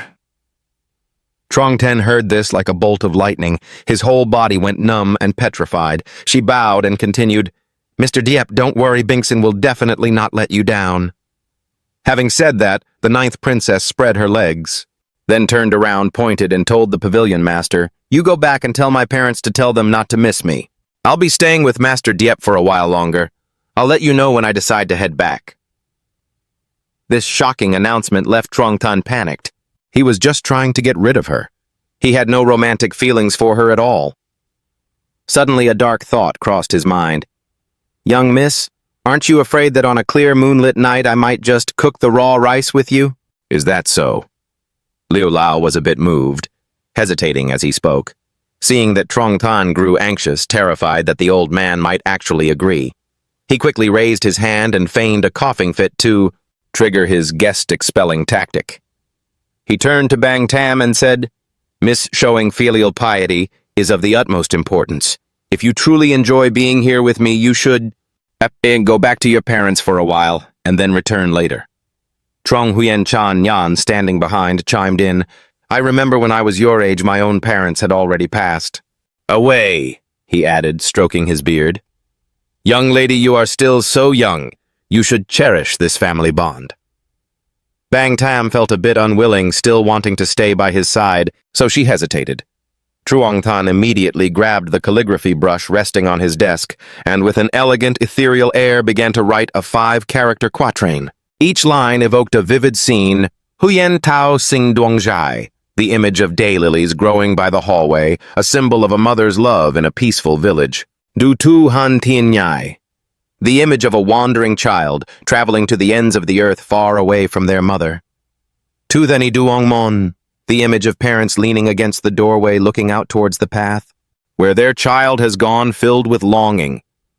Bat Kien Huyen Tao Hua, the inability to see the daylily, the flower representing the heartache of separation and longing. A single poem that stirred everyone's soul, capturing the image of parents waiting for their child from afar. Everyone in the backyard couldn't help but be moved to tears. Hearing the poem, Bang Tam was deeply touched and trembling, her face covered in tears and snot as she thought of her parents. She bowed at her head and said to him, "Master Diep, I understand your meaning. I will go back now." Trong Tan rolled up the scroll in his hands and smiled at her. "We were fated to meet." He then handed her the scroll and added, "I'll give this piece of calligraphy to you." She gently reached out to receive it. Liu Lao wiped his tears. "Only a poem, yet it managed to stir up my dust-covered memories." Master Diep is truly a master of creation. The Holy Lord was also moved, adding, "To improvise such a poem on the spot. Even the descendants of the ancient literary sages could only marvel at it." Both the pavilion master Lu and Bang Tam bowed to Trong Ten. She spoke respectfully. "Master Diep, I will heed your words and go home first. After some time, I will return to visit you." On the surface, he responded cheerfully, "Safe travels," but in his heart he was wishing they would never come back because he couldn't afford to feed them anymore. And so the two royals from the Yen Kingdom quietly took their leave. Trong Tan thought to himself, 5 years have passed since I arrived in this world. Recalling things, the furthest place he had ever set foot was the foot of Tai Huyen Mountain. He looked a bit melancholy. If he could, he would love to go out and travel to see the world. Seeing his expression, Chuang Huyen Chanyan praised him. "I never expected Master Diep to be so refined and friendly." He stroked his beard gently and added, "He has already reached a realm that we wouldn't even dare to imagine. Yet he is still willing to see off 2 juniors. Vosong commented, "Holy Lord, perhaps this is the true demeanor of a high-level expert." Meanwhile, something in the backyard behind them caught the Holy Lord's attention. Chuang Huyen Chanyan hurriedly walked over there, then stopped right in front of the table, leaving Vosong confused. He stared at the object in astonishment, stuttering, This is... He looked up at the ink wash painting before him with trees, mountains, rivers, and houses, and raised both hands saying, "No. Mistake, it really is not mistaken." The Holy Lord's hand touched the painting and golden energy radiated from it right where he touched. Chuang Huyen Chanyan fell into a state of enlightenment, his eyes wide open, and he let out an "ah." He had entered the world within the painting with a yin-yang symbol floating right in front of him. The Holy Lord stepped down, creating ripples in the ink-wash ground. Beside him were immortal cranes. Below were mountains. He realized this was the Tai Huyen Holy Land itself. The Holy Lord looked into the distance and saw the familiar scene. It was the main peak, the location of the Tai Huyen territory. He exclaimed in amazement, "Master Diep uses the heavens and earth as his canvas and the great Tao as his ink strokes. This has brought countless fortunes to the Tai Huyen Holy Land." Thinking back on recent events, he thought to himself, no wonder this time. We recruited so many geniuses. Junior brother Nguyen Kiem even broke through to the soul transformation stage 1,000 years early. His hand clenched slightly, sparks of lightning crackling within and glowing. The Tai Huyen Holy Lord might even have a chance to ascend. Vosong, standing to the side, wondered, "Holy Lord, what's wrong?" The man was hunched over, his whole body trembling. Trung Huyen Chanyan spoke up, It is actually real." Then the Holy Lord laughed out loud. "For sure it must be so." Looking up to the heavens, the Holy Lord laughed heartily, deep. "Master is that very ancestor of our Tai Huyen." The Holy Lord's voice was so loud that it could be heard clearly outside the shop. Inside, Vosong still didn't fully understand and asked, "You say Master Diep is that person from our Tai Huyen Holy Land?" The image of the Tai Huyen ancestor appeared. Looking at his appearance, he did bear some resemblance to Trong Tan. The Holy Lord clenched his fists, asserting, "No. Mistake, Master Diep is surely that ancestor who ascended to the upper realm." Vosong clasped his hands together and bowed respectfully. This ignorant disciple asks the Holy Lord for further guidance. He recounted, "Just now I went inside the painting and saw a sky of 5 colored clouds." He raised his hand and continued, "This is the fortune that Master Diep has bestowed upon our Tai Huyen Holy Land." Vosong repeated, "Fortune turned into 5 colored clouds." She looked seriously at the sect leader and said, "Disciple has never seen fortune turn into a physical entity before." He explained, "That is quite normal. Fortune is a mysterious and heaven-defying existence. Fortune manifesting and emitting such blinding aura and light is something even this Holy Lord has only seen a few times. Moreover, fortune is very difficult to control. The slightest carelessness would result in a backlash, bringing countless disasters." Trong Huyen Chanyan stroked his beard and said, "Ask yourself who else could use such supreme divine powers to increase the fortune of our Tai Huyen Holy Land, risking heaven-defying acts to grant a bright future just to protect his descendants." He raised his hand and pointed straight as if confirming what he had just said. Like a modern-day professor, he reinforced it once more. "The truth is singular." He stood firm in his belief, Master Diep must it have descended from the upper realm and been worshipped by our Tai Huyen Holy Land for countless years. Having said that, the Holy Lord looked up to the heavens and laughed, mentioning the word ancestor, leaving Vo's song from one surprise to another. After sending off the two people from the Yen Kingdom, Truong Tan returned and stepped into the backyard, seeing Vo Song and the old senior looking at the painting he had drawn, feeling quite pleased. Meng smiles warmly and asks, "Are you two looking at the painting of Taishuan Truong Tan that I drew? What do you think of this painting, two masters?" The Holy Lord raises his hand in a respectful salute, his expression solemn as he asks, "Senior Yi, in this painting of yours, you're depicting Mount Taishuan, aren't you?" Being asked so directly, Trong Than is startled as if struck by lightning. He lowers his head and sighs, thinking, "So it was discovered after all?" He then turns to looks outside, lost in deep nostalgic thought, and says, 5 years ago, I suddenly wanted to visit Mount Taishuan. I remember the scene from that time. The weather was like autumn with golden leaves dancing in the wind. Trong Tan was kneeling there, clutching a man's leg, begging desperately. He held on to the thigh, crying, "Great Master, I will definitely have a spiritual root. Please take me in. I'll go." But the only response was a cold rejection. "Get lost, our sect won't accept the likes of you." At that time, he didn't know Mount Taishuan was the home of immortals, so he tried everything to sneak in, climbing walls, even crawling through a dog hole only to get stuck and have no one pull him out. Everything ended in failure. He had to roam the foot of the mountain for a while. After returning, he kept thinking about Taishuan Mountain, so he painted this Taishuan Trong Thang piece. The situation back then was truly miserable. Not only was he rejected, but he also got beaten until his face was swollen. He muses softly, closing his eyes. Seeing this old painting today brings back so many painful memories. Standing before the table, admiring it, he feels it lacks a bit of artistic essence, so he touches up a few spots. After hearing Trong Tan's story, the Holy Lord finally understands the situation. He thinks to himself, so Senior Yi actually came here 5 years ago. Then Trong Tan asks, "Do you two know how to drink? I'd like to have a few cups with you." As soon as he mentions alcohol, Trong Huyen Chanyan seems to have an idea. Taking items out of his storage ring, he says, "Senior Yi, what a coincidence I happen to have a bottle of incredibly precious snow spirit nectar." With those words, he pulls out a bottle of jade green liquor, emitting a faint, alluring fragrance. Seeing this, Trong Tan turns toward the kitchen, saying, "Since you have such good wine, you two wait a moment. I'll go prepare some dishes to go with it." Once done, he looks at the precious bottle and sighs in admiration. Snow spirit nectar is brewed from the rare 1,000-year-old snow spirit flower.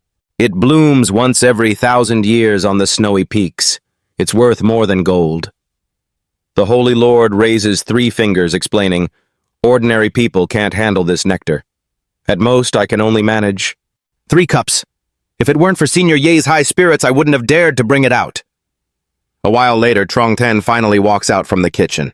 Besides the 2 dishes already on the table, he brings out a steaming, mouth-watering bowl of pork rib soup. He gently sets it down and starts introducing the feast. On the table we have stir-fried wild boar liver with bell peppers and onions, followed by smoked meat and the braised pork rib soup. He beams with pride. "These are all my specialties. You two hurry up and try them." The 2, one old, one young, gaze at the strangely beautiful dishes, marveling and observing them. Even the bowl of braised meat in the Holy Lord's eyes seems to have Tao clouds rising from it. Startled, he asks, could it be that every dish is imbued with the Tao, Trong Huyen Chanyan, picks up a piece of liver asserting, this is clearly demonic energy. He adds, being this refined, it must be a top-tier great demon. He is right. It is exactly those demons that were wiped out by Black Emperor. Trung Tan, seeing them just staring, asks, what are you looking at? Are you going to eat or not? And then what had to happen happened. The two of them take one bite, and just like before, they start having an epiphany as if they had eaten a miracle pill, their faces flush red.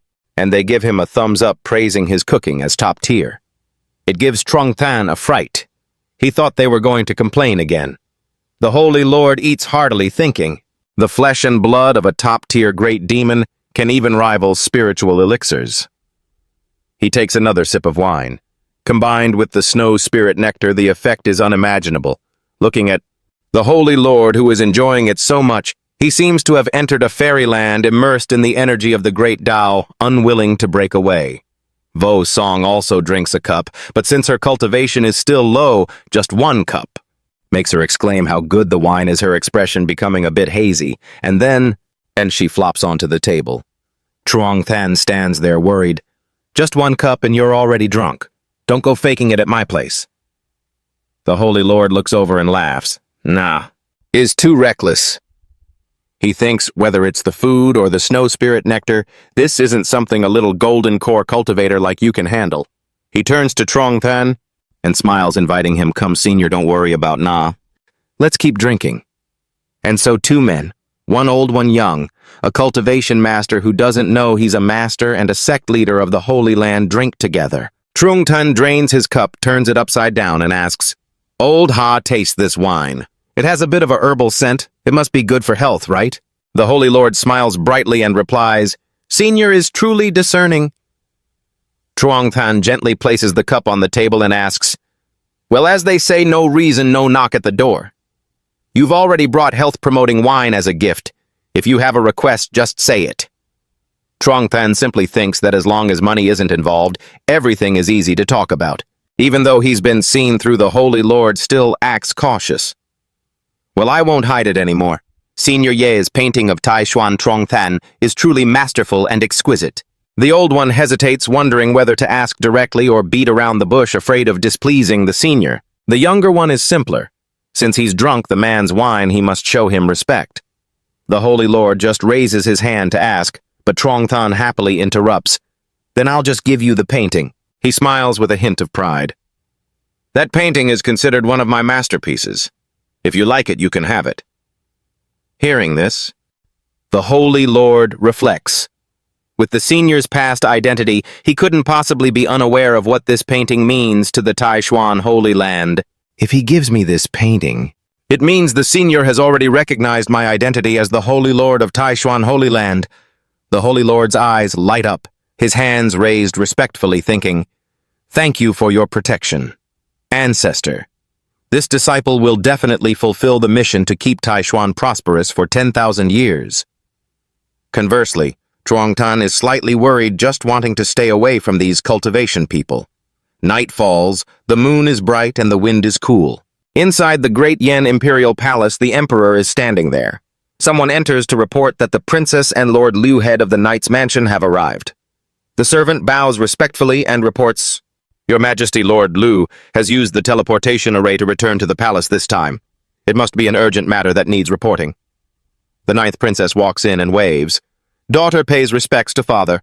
Lord Liu standing beside her bows. Liu Truong-ha pays respects to the emperor. Seeing Bang Tam's father, the emperor of Great Yen Yen Duong Nian, smiles. You've finally returned. He receives. Your Majesty, this time Lord Liu used a teleportation array to return to the palace. There must be an urgent matter to report. The ninth princess entered and waved. Daughter. Chur pays respects to father. Lord Liu standing beside her bowed. Liu Changhe pays respects to my emperor, the father of Bingshan. The emperor of the great Yan Yan Yangnian smiled. Finally, you've returned. He listened to, let's see if my daughter's cultivation level has increased. Little Bang Tam rushed over, grabbed her father's arm and said, Father, it's been so long, I've missed you so much. He smiled and asked, is that really true? Don't go causing any trouble out there. And at least you knew enough to use the teleportation array to get back here. The ninth princess reacted lightly. Oh, it wasn't like that, father. She then told him about meeting an expert during her travels. Hearing this, her father teased her. An expert? How expert can they be? Bang Tam stood with one hand on her hip and pointed toward the master of the Liu mansion, saying, I'm telling the truth. If you don't believe me, you can ask him. Mr. Truong-ha bowed his head and said, Reporting to your majesty, this old servant can testify. What the ninth princess said is not false at all. That is also the reason I used the teleportation array. To bring the ninth princess back, he added seriously. It's not just that the ninth princess missed you. I also wanted to report this matter to your majesty as quickly as possible. Hearing this, the emperor of Dai Yen frowned slightly. Tell me the details. So inside the grand hall, the master of the Liu mansion recounted the entire event without missing a single word. After listening, the emperor exclaimed, I never expected that there would be such a hidden powerhouse within our Dai Yen. Then he turned to ask Old Master Liu, In your opinion, what kind of cultivation level does this senior actually have? The master of the Liu mansion swallowed hard sweat breaking out as he thought of that person. He said, Deep and unfathomable. Although the senior's small courtyard is arranged simply inside, there is good fortune everywhere, including tea leaves tens of thousands of years old and a complete set of enlightenment tea leaves. Furthermore, that person handled the mysterious ice pearl with his bare hands, without any trouble at all. He even keeps a king-level demonic beast dog as a pet. After listing a series of fortunes in Truong-tan's courtyard, the master of the Liu mansion was a bit hesitant as he added, but this old servant couldn't feel a single trace of cultivation aura from him. He speculated, if my guess is correct, then this Senior Diep is either at the absolute pinnacle or he has descended from the upper realm. Upon hearing the words upper realm, both father and daughter were extremely shocked and found it hard to believe. Regarding that matter, the emperor secretly thought, if such a terrifying existence really exists in my Dai Yen, it must remain a secret. He frowned slightly. If that's the case, no one could bear the cost if this were to be leaked. On the other side, Bang Tam also had her own thoughts. She had assumed Mr. Diep was just a hidden master, but to think he might be an immortal from the upper realm, she felt a momentary blush. If Mr. Diep is an immortal, then what will the relationship between him and me become? She smiled dangerously. Father probably doesn't know that the immortal old Master Liu speaks of even cooked meals for me. The more she thought about it, the more Bang Tam indulged in her own fantasies. An immortal. High and mighty, yet he cooked for me. Could it be that he actually likes me? The emperor turned to speak to Truong-ha. Old Master Liu, you say that after just one night, Bang Tam teleported back from the senior's place. The senior wouldn't want to turn Bang Tam into his pawn, would he? The master of the Liu mansion was startled. A pawn, it's not impossible. He turned to look at his daughter. The emperor was worried, or perhaps this senior intends to use my most beloved daughter to control all of Dai Yen, making it dance to his tune. Bang Tam hurriedly waved her hands. That's impossible, father, you haven't met Mr. Diep. He is very friendly and gentle. He is definitely not that kind of person. He looked at his daughter and said, You are still young, your knowledge is limited. There are many cultivators out there who are kind on the surface but cold-blooded and murderous inside. Moreover, a figure with the cultivation level of Senior Diep. The emperor raised his hand and ordered, Quickly prepare the horses. Then he shouted, Take me and the ninth princess to see the ancestor. A while later, at a large villa within the Dai Yen royal palace, the emperor and the ninth princess stood outside in the courtyard along with the guards lined up neatly. Bang Tam still tried to defend her reasoning. Father, Mr. Diep is not that kind of person, but he remained firm. Father doesn't want to look down on Senior Diep, but taking you to meet the ancestor is purely to ensure your safety. She pouted. Really, father?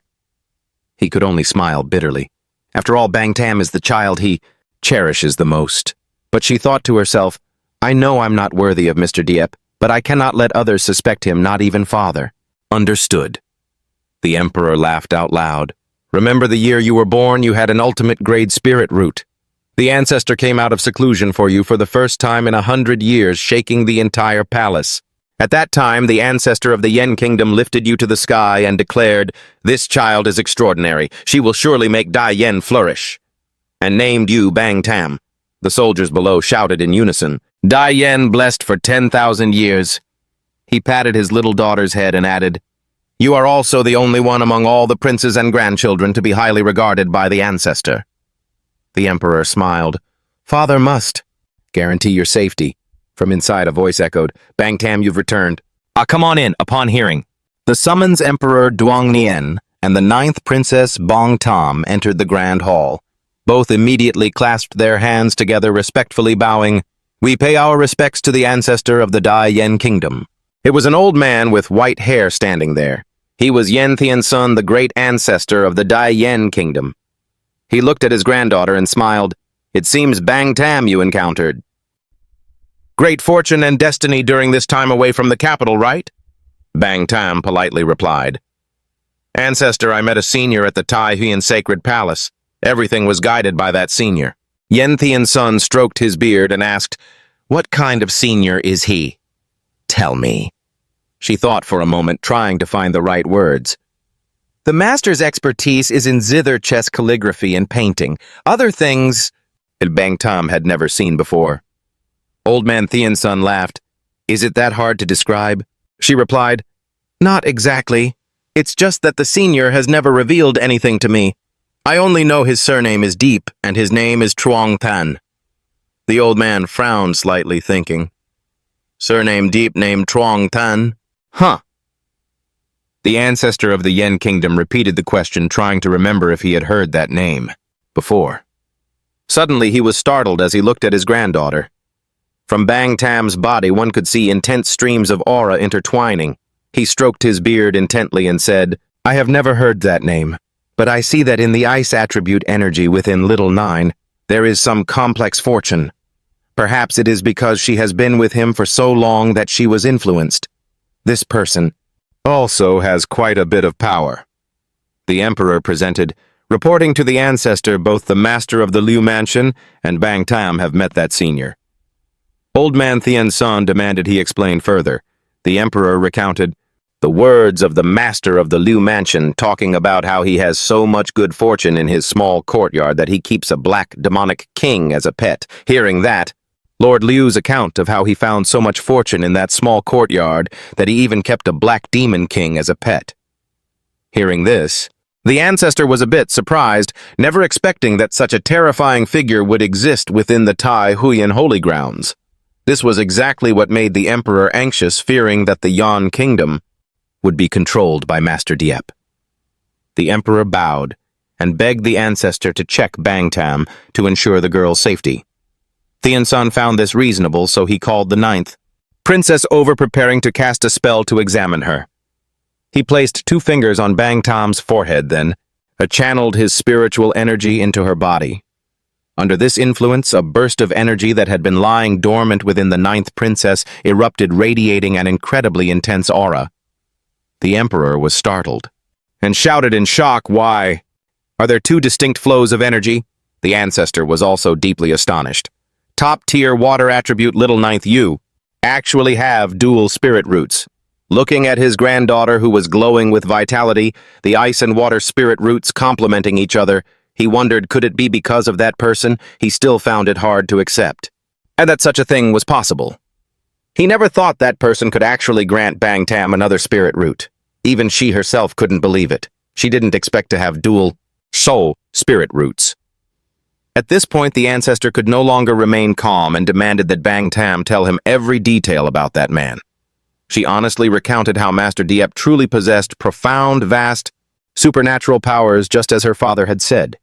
But the idea that he was using her to control Great Yan was completely impossible. The emperor felt a bit heartbroken, asking, "Why do you keep defending an outsider?" But truly, when Master Diep kept her there, he didn't even know her status yet. He still imparted knowledge of music, chess, calligraphy, and painting to her. Remembering back then, she would always watch him play chess and write calligraphy, while the spiritual energy in the small courtyard was dense. Afterward, she also received enlightenment from Master Diep, which was why Bang Tam gained her 2nd spirit root. Hearing Bang Tam say this, the ancestor reacted violently. "Little 9th, don't talk nonsense. Do you have any idea how difficult it is to create a spirit root through external force? Moreover, a 2nd spirit root at that. The emperor agreed. Both of them demanded that she prove Master Diep could enlighten others on the great Tao through music, chess, calligraphy, and painting. Bang Tam took out the piece of calligraphy that Truong Tan had given her, saying she could prove it by showing them that very scroll. Meanwhile, at Truong Tan's small courtyard, the two men were still drinking together, both of their faces already red. He kept trying to pour more wine, but the sect master refused, fearing he would get drunk while Vo Song was still dozing off at the table.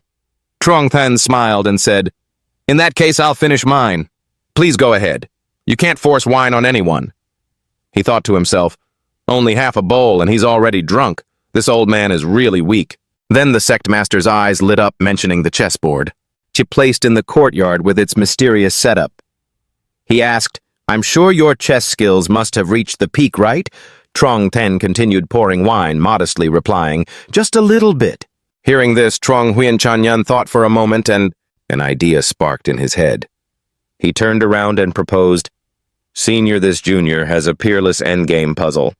I wonder if you might be interested."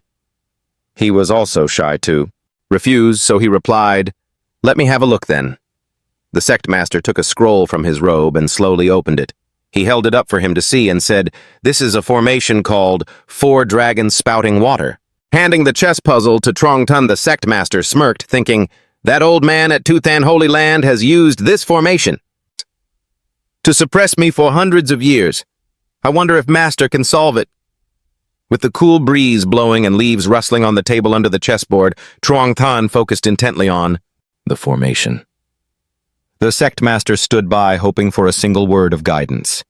His eyes fixed on the board. It looked quite tricky. He pursed his lips and said, "Is this what you call a peerless endgame puzzle?" After putting on a puzzled face, he asked the sect master, "Is that really it?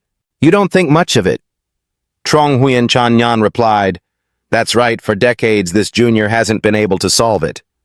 Truong Tan frowned, thinking, "Isn't this just a practice puzzle for beginners? Why do these cultivators consider it an endgame puzzle? I don't understand what kind of chess they usually play." The sect master clasped his hands and bowed respectfully. "Senior, could you show me how to break it?" He concluded to himself that this cultivation world had no true chess experts. They were just at the entry level. Truong Tan, with a dangerous sly smile, thought, "If that's the case, then it's my turn to show off." Thinking that, he stood up, placed the chess painting on the table, then walked over to the side of the chessboard, not forgetting to beckon the sect master to follow him. The two stood before the chessboard, and a sense of confidence was clearly visible on Truong Tan. The sect master stared intently at the board already set up. On the chessboard, he recognized 2 characters, Chess God, glowing brilliantly on the board's surface, radiating dense spiritual energy. The sect master's face was utterly astonished. "The divine chess heavenly Tao calculates the entire world," he blurted out in panic. "This chessboard of yours, senior, is 8 parts likely a legendary pseudo-immortal artifact." After pondering for a while, Truong Tan calmly said, "As for this puzzle, generally speaking, there are about 12 ways to solve it." Then he raised his hand and said, "I will impart to you the 4 most essential methods." Then he hesitated. "As for the other 8, the sect master seemed to understand the intent and agreed to slowly comprehend them. On the outside, Truong Tan looked dignified with the demeanor of an immortal and nodded slightly, but inside he was laughing to himself. Turns out he was just making those up to bluff and act knowledgeable. Back inside the great Yan Imperial Palace, the Yan Kingdom ancestor was standing there reading the poem that Truong Tan had written as a gift for Bang Tam so she could visit her parents. The emperor watched and thought to himself, this visit first was to ensure Bang Tam's safety, and second to use the ancestor's cultivation level to probe this person's depth and find the best way to handle him. He seemed worried. Now just a single piece of calligraphy from that senior had made the ancestor act like he had struck gold. Tien Sun ancestor mumbled the poem to himself, his body trembling slightly, and 2 lines of tears fell. "I have spent my whole life pursuing enlightenment, seeking immortality, trying to bless Great Yan, but in the end, I ignored those closest to me." He turned to Bang Tam and said, "The senior has poured his Tao into every word, helping this old man find the original heart of cultivation. which is the importance of self-cultivation. The emperor felt a bit worried seeing the ancestor so immersed. Then he turned to call for the 9th princess, then handed the calligraphy back to her, instructing her that if there is a chance to meet that senior again, please thank him for me. The ancestor stroked his beard and said, "This calligraphy has broken through my mental state. If nothing unexpected happens, it won't be long before I break through." The Emperor of Great Yan, hearing this, couldn't help but be astonished, asking, "Ancestor, are you serious?" Bangtam also happily said, "If the ancestor has that intention, why not go meet Master Diep in person?" Yenthian's son, hearing this, turned his head and shouted, "Little Ninth, what are you saying?" Bangtam beamed, raising her hand and saying, "Before I left Master Diep!" After agreeing to let her go back to visit him, the old ancestor was somewhat agitated, yet he still couldn't quite believe it, asking again until the 9th princess nodded in confirmation. Only then did he fully believe it, while the emperor beside them anxiously rushed over to stop him, saying, "Old ancestor, you cannot do this."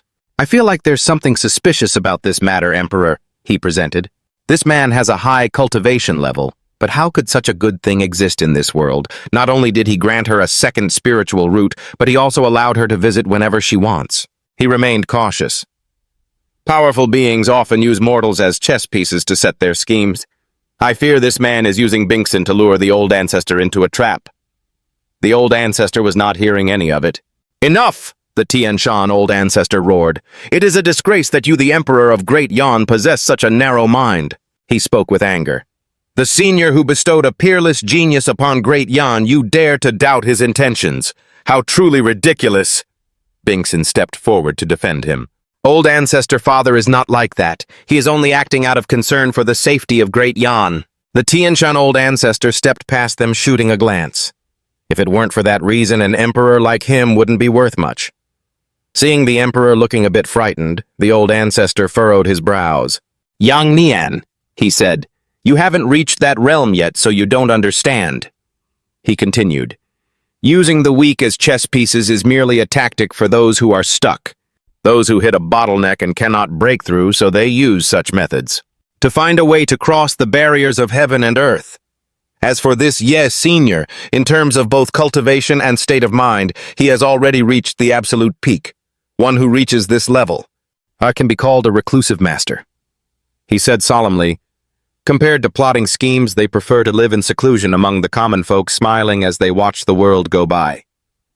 The emperor, upon hearing this, knelt down. As he bowed, he said, "Old ancestor Yang Nian knows he was wrong." He added hastily, "If the old ancestor has decided to go meet that senior, I will go prepare the offerings immediately." The old ancestor stood there, his expression sinking. "Knowing you are wrong is good, but a character like that senior surely wouldn't care for mere treasures anymore." Then the old ancestor turned and gave his order. "Therefore I command you to build a shrine in the capital for Senior Yi, erect a golden statue, and receive the incense and worship of all the people." Hearing the old ancestor's words, the next morning the emperor issued a decree. 3 days later, on the 6th day of the 9th month, the citizens of Great Yan gathered at Dongshan to celebrate.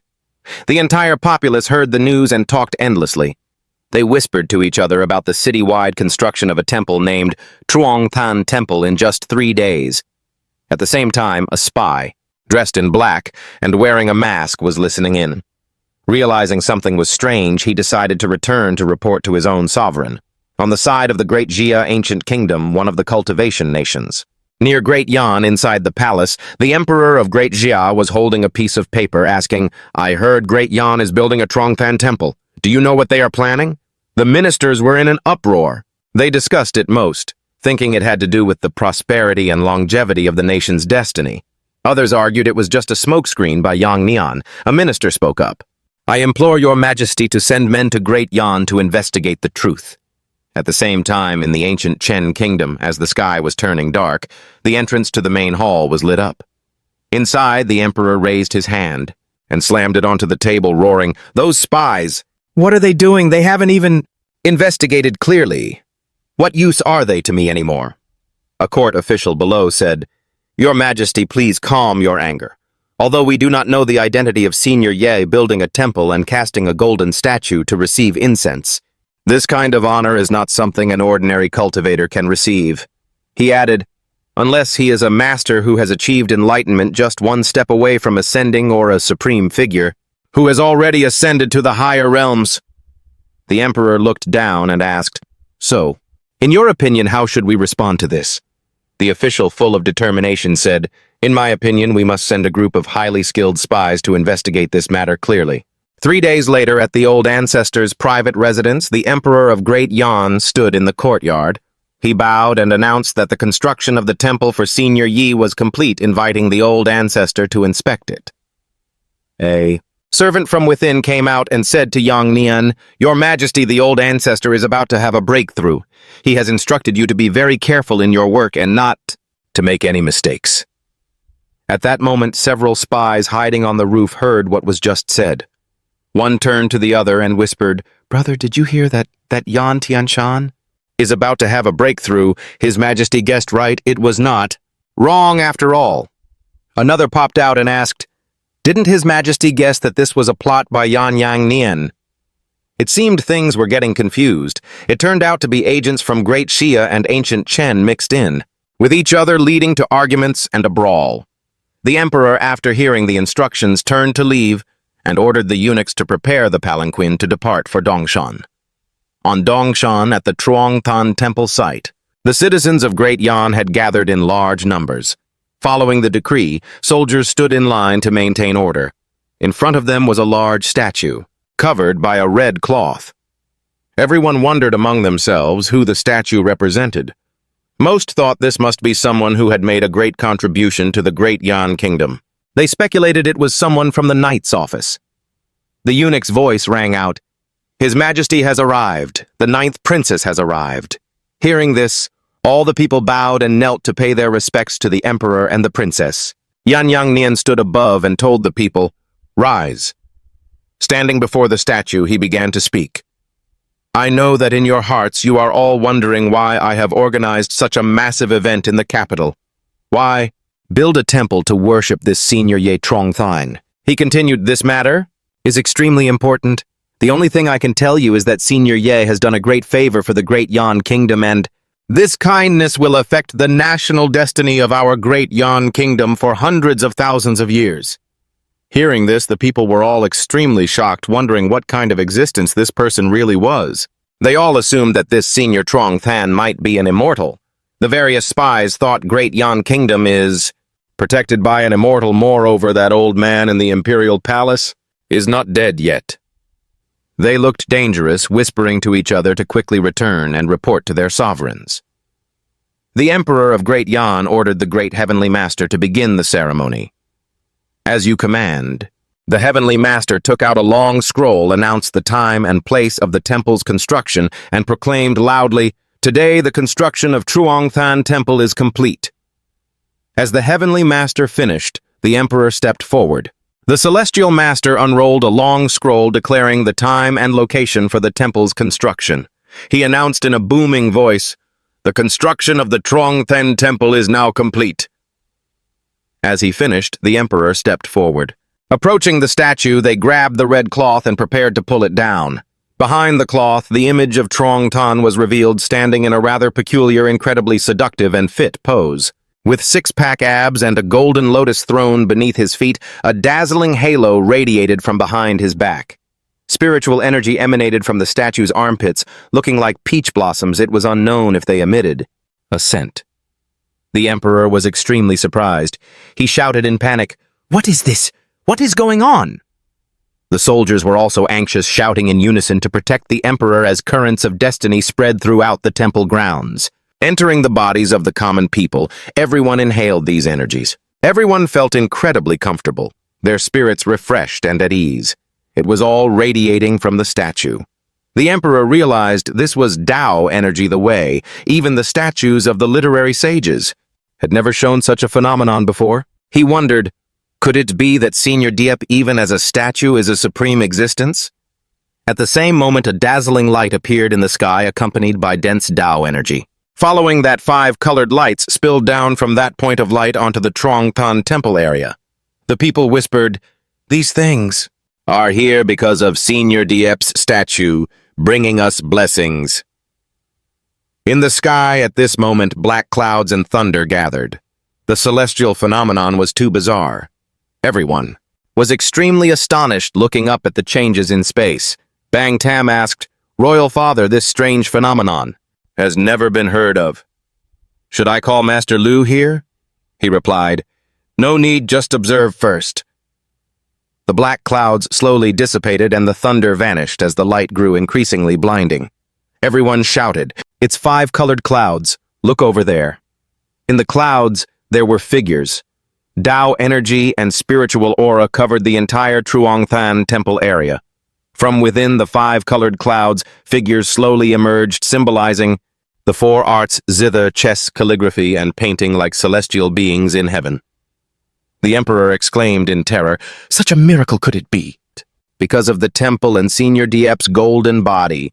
A eunuch came to report, "Your Majesty, deep in the imperial palace, they also see the abnormal celestial phenomenon, and the aura of the great Tao is chaotic. It is likely the old ancestor is about to break through." Duong Lien happily had exclaimed, "The old ancestor is finally about to break through. Doesn't that mean we are closer to ascending?" He clasped his hands together toward the sky in reverence. "If one day the senior can protect the old ancestor of the Yen kingdom when he steps into the upper realm, then our great Yen can enjoy peace for 10,000 years. A few days later, in the imperial palace of the Ko-Tran kingdom, the emperor of Tran kingdom slammed the table and shouted, "As expected, that old man is not dead yet." He asked the 3 spies below, "Are there any other reports?" The 3 of them took turns reporting the remaining trivial matters, such as how the great Yen was being supported by a peerless powerhouse when building the temple and golden body for this person causing celestial phenomena, and how the Yen kingdom's old ancestor was guided by this person. Hearing this, the emperor closed his eyes and nodded. So that's how it is. But thinking about it, how could those words be trivial matters? He threw the scrolls at the spies' faces. He roared, "You bunch of useless fools! What is trivial about this? Get out of my sight! Get out, all of you!" At the same time, inside the great Ha Kingdom's palace, the emperor sat resting his chin on his hand, deep in thought. It seems this Yen Duong Nien fellow has truly stepped on dog poop luck, a stroke of great luck. The officials whispered, "It seems the great Yen will become stronger. If that old man in the palace successfully breaks through, the 3 of us will be at their mercy like ants. This is urgent. At this moment, we must find out who this Senior Diep is." Arguments began to arise over who to ally with. One faction wanted to link up with the Ko-Tran kingdom, while another faction intended to hug the thigh curry favor and show a good attitude toward the great Yen kingdom. There was still one country that had not revealed itself, the great So kingdom. The great Ha emperor was still deep in thought. "If the central plains tremble, I fear history will repeat itself." Remembering 10,000 years ago, the Central Plains were divided into 7 kingdoms. Heroes rose up and there was turmoil for 100 years. Like a chessboard, constant warfare, heads falling and blood spilling, standing up by stepping on bones. At that time, a peerless figure appeared, shining brightly amidst the dark war courageously, rising to pacify the world. From then on, the world was at peace, and the 4 great ancient kingdoms also gradually appeared because of that. Thus, the ancestors of the 4 great ancient kingdoms wanted to build temples and golden bodies for this peerless figure, to enjoy incense for 10,000 years, but for some reason, it never came to pass. The image of that powerhouse slowly faded away. That fading image looked exactly like Truongthan. Over here, he also started awake in surprise, waking up from his dream. He raised his hand as if he had just experienced a nightmare, shouting, "Hey, stop!" He sat upright, sighed, and was extremely worried, raising his hand to scratch his face and saying, "This dream was too beautiful to actually dream of someone building a temple, lighting incense for me, and even praising me as a peerless figure." He stepped off the bed, yawning happily. This dream was too realistic. If I didn't lack spiritual roots, I would have really believed it. He pushed the door open, talking to himself as he walked. But ever since I keep having this dream over and over, my sleep quality seems to have improved a lot.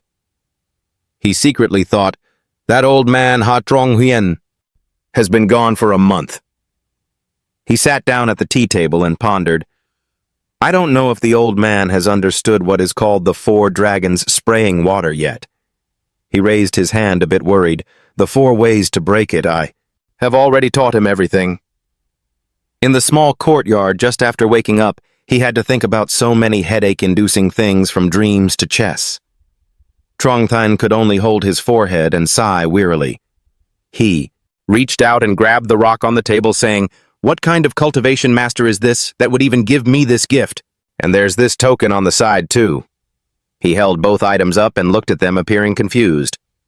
"Both a rock and a command token, aren't you afraid of losing value?" He remembered that when teaching Truong Huyen Chanyan how to break the chess game, he had to talk until his throat was dry and the man finally understood. It wasn't easy. Trongthan thought to himself, he was so slow to understand even a simple example about starting to learn Go.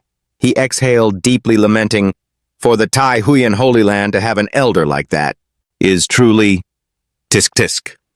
Trongthan started to pose again. If I had spiritual roots plus this intelligence and comprehension, surely I would have become a peerless genius very quickly. Boom. The whole cultivation world would be shaken, thinking that. Forget it. He threw the command token behind him, muttering, "Whatever," then placed the rock on the table, saying, "For now I'll just use you as a tea-pet." He turned and walked away. On the rock, small cracks appeared, and from inside, spiritual energy radiated, glowing from the cracks. Inside the house on the table were pen and ink, all set up.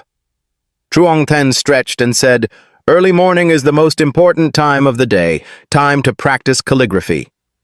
Just as he put the pen down and drew a stroke of ink, he was astonished to see the ink trail as if it were emitting. The sunlight on your desk is a bit strange. The pen is normal, the paper has no issues, but suddenly something on the table twitches, catching Trongthan's attention. He looks over and cries out in astonishment. "Oh my God! The letters are actually emitting yellow smoke." He stares intently, unconsciously, falling into a state of deep enlightenment. Visions of himself holding a brush and writing continuously fill his mind. The strokes are soft and fluid, moving up and down. He is performing calligraphy, and the desk is glowing brightly, emanating spiritual energy. He stops. Trongthan is overjoyed. The yellow smoke has appeared again. He shouts out, his voice echoing through the entire courtyard. "Could it be that my golden hand has finally awakened?" Black Emperor, hearing this from outside, thinks to himself, "Master is truly powerful, even his hands can turn into gold." Looking at the calligraphy he just finished, he can't help but marvel at the 3 characters Dien Lin Tiu. They are shimmering, full of spirit and Taoist aura. Trongthan rotates his shoulders, determined. Intending to continue, he focuses his energy and writes the 4 characters, "Loving her lonely," followed by the 3 characters, "The dark alley." Immediately, the sky turns pitch black and a whirlwind with lightning appears. Trongthan looks out. Outside, he is somewhat startled by the strong wind blowing in through the window and the strange celestial phenomenon. Trongthan thinks to himself, "Could it be that I caused this?" Seemingly wanting to test it, he continues his calligraphy writing. "Who said that standing in the light is the only way to be a hero?" As soon as he stops the brush, a powerful bolt of lightning strikes down from the heavens with a loud boom. Feeling puzzled, Trongthan steps out of his room, stands in the middle of the yard and looks up at the sky. Just a moment ago, it was bright and sunny. It was beautiful, but writing just a few words has turned the world upside down. The streaks of lightning don't stop. They keep appearing as if tearing the blue sky apart. A month later, the sky gradually brightens and the dark clouds slowly dissipate. Trongthan looks up happy. Finally, heaven has not let me down. He smiles and says, "Legendary peerless powerhouses. I'd only need to make a slight move to cause celestial phenomena. A single thought can allow them to fly across the world and roam the 8 wildernesses." Trongthan points to the sky, clutches the brush in one hand and shouts, "Ascend!" But nothing happens. He is still standing there, his thoughts flying across the world, replaced by a crow flying over his head. Trongthan looks confused, wondering, could it be that I need a spell? Saying that, he waves the brush in his hand and says, as you wish, fly up for me following my heart." As the words left his mouth, the sky darkened with thunder and lightning again. A bolt of lightning struck the brush in his hand. The lightning hit like an X-ray. His whole body convulsed. A bit of light flickered at his dantian. Having taken a lightning strike, Trong Tan is now smoking all over his face, completely twisted. The brush is shattered to pieces. He mutters to himself, wondering what is going on. I can already summon phenomena, but I still have absolutely no magical power. Is this an effect testing card meant to mess with me? Suddenly he pauses and thinks, wait, that's not right. There's one other possibility. This is a sign that I already have spiritual roots right. A few days later, several flying ships appear in the sky near Two Tree Town. The people below whisper to each other, look over there. That's the ship from the Tooth and Sacred Land. It seems the time for the martial arts tournament between the two sacred lands has arrived. As expected, cultivation is the only path with a future. On the ship, a red-haired guy. Dad stands there mocking, ridiculous. Is a sacred sect a place they can enter just because they want to? The guy next to him agrees. Cultivation relies on quality. If your spiritual roots are low. Oh, and poor, how could you be accepted? A guy wearing glasses walks over and chimes in with a taunt. Brother Low, if I remember correctly, you didn't come from a cultivation family either, right? The red-haired guy turns around looking annoyed. He asks, what do you mean by that? Behind him, a group of his lackeys are planning to rush forward, but he stops them with a wave of his hand. The guy with glasses smiles mockingly and continues, nothing, I'm just reminding. Brother Low, that in the eyes of great figures like Senior Sister Dam Dai, both you and I are nothing but ants. Suddenly a voice comes from behind Brother Hua. It seems you have gained quite a bit of insight recently. Everyone bows respectfully when they see him and says in unison, greetings, Sacred Son. That is the sacred son of the Tu Than Sacred Land and Truong Fong. He stands there and asks, in the eyes of a powerhouse like Dam Dai Than Tweet am I. The red-haired Low laughs smugly. Hey, you dare to praise Senior Sister Dam Dai in front of the sacred son, you're done for. Truong Fong smiles lightly and asks further, or is it that a sacred son like me ranks behind her? The bespectacled Hua trembles slightly hurriedly, bowing to clarify. Sacred Son and Holy Maiden are both great powerhouses of the sect. Hearing this, he lifts his chin, self-satisfied. That's good, then. He walks past Hua, who turns his head and says, even though you have innate talent, your rank is still lower than Brother Low's. Elders and youngsters have their order, don't compare wheat to weeds. Hua hurriedly apologizes. Suddenly, a woman's voice calls out from behind, making him turn around to look. Senior Brother Triu Fong, please wait a moment. Seeing the girl, the bespectacled Hua looks delighted and calls out, Senior Sister Dam Dai. The girl with smooth, straight legs and a white dress steps on ice and snow and speaks, may I ask where Brother Hua was mistaken? The crowd of Tu Than Sacred Land disciples gets restless. It's really Senior Sister Dam Dai. She's just like a fairy, ethereal with beauty that could topple cities. Trong Fong, looking impressed, replies, Brother Hua committed the offense of speaking disrespectfully to an elder brother. How can he not be at fault? In Than Tuyet's hands is a zither. Her chest is full, her fingers are soft and delicate. She lets out a soft breath and the freezing air around her creates a thin mist. Tilting her head to the side, she says, mentioning the name of Than Tweet. Is that considered speaking? Disrespectfully. Dam Dai Tang Tweet, the holy maiden of the Tu Tang Sacred Land. She acts adorable, looking slightly confused, and asks, every day the Sacred Master calls Than Tweet many times. Does that count as being disrespectful? Disrespectful to whom? The disciples below are almost bewitched by her beauty. No one can resist that tilt of Than Tweet's head. Trong Fong reacts aggressively, pointing and shouting, You are just arguing for the sake of arguing. He smirks, challenging her. Do you dare to bet with me in this upcoming martial arts tournament against the Tai Huiyan Sacred Land? Whoever loses, must step down from the position of future Sacred Master. Than Tweet immediately responds, didn't the Sacred Master already promise whoever among us reaches the Yuan Ying stage before the age of 40 will be the next Sacred Master of the Tu Than Sacred Land? She adds with a teasing tone, Senior Brother Trong Fong, aren't you being a bit too impatient?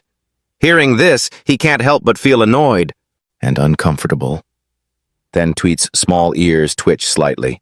She hears a sound echoing from somewhere, a melodious piece of music that even the holy maiden of the Tuthan sacred land has to pay attention to.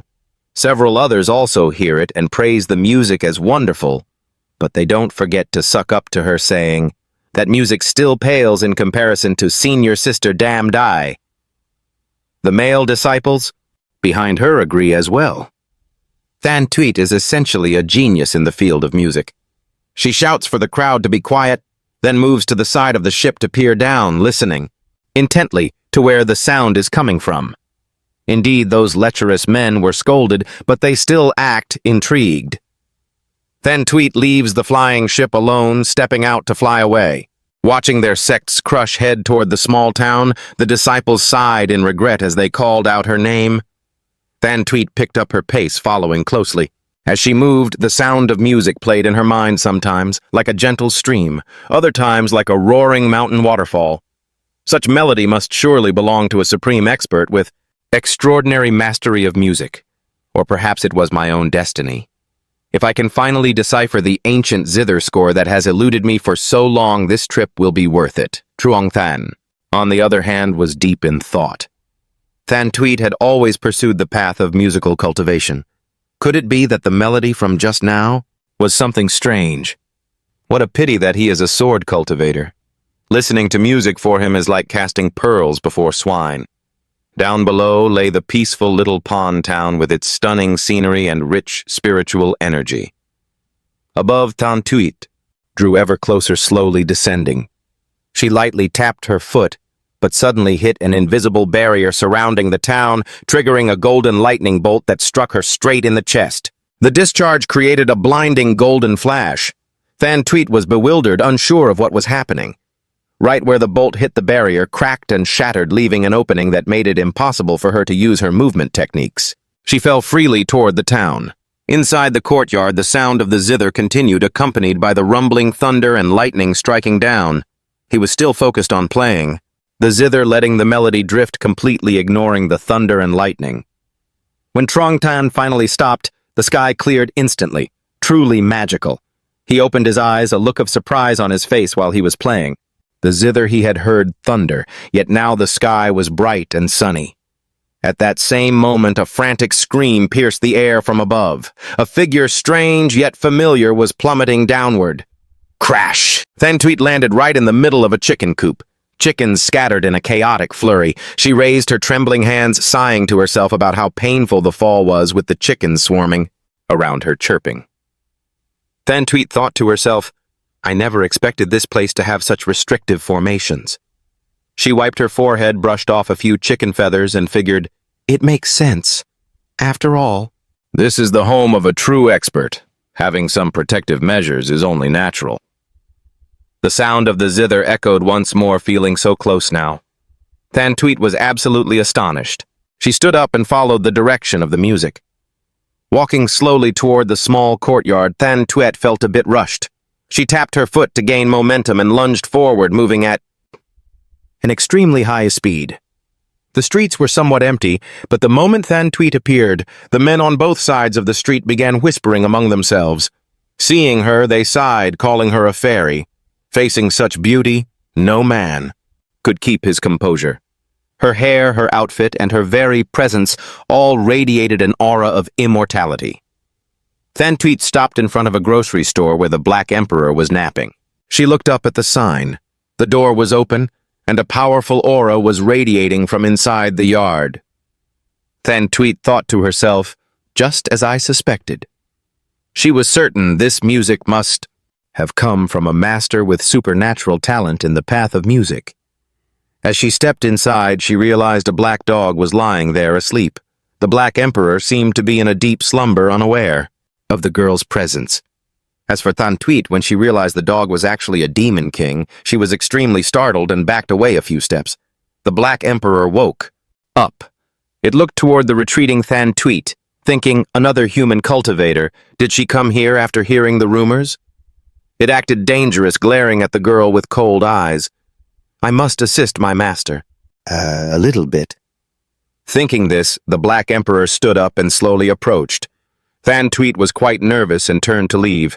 The Black Emperor unleashed its true Demon King aura and growled, "If you've come sincerely to seek advice, this king will show mercy." It made her tremble with fear. Just as it was showing off its might, a familiar hand grabbed it by the neck. It was Truong Tan. He tossed the Black Emperor aside into the back courtyard. Standing at the door, he smiled brightly and asked, "Miss, you're here to buy something, right? Please come inside. My shop has everything." Thantweet was startled and stuttered, her head spinning with the scene she had just witnessed. She was horrified. A demon king, a terrifying existence, had just been scolded and tossed away by this young man as if it were nothing. The zither music was also echoing from within the courtyard. She thought to herself, this person must be the supreme expert who played Echi, that music, and a world-class master at that. It must be. Truong Tan, thinking he had found a big spender, bowed slightly and called out, "Miss," with a very welcoming tone. Thantweet looked at him excitedly and asked, "Excuse me, were you the one playing the zither earlier?" In her eyes, the young man before her was the legendary master. Truong Tan looked a bit confused and raised his hand, acting mysterious. Thantweet, hearing this, smiled with a hidden agenda. Perfect. She took a zither out of her sleeve, letting it float in front of her with an ethereal grace.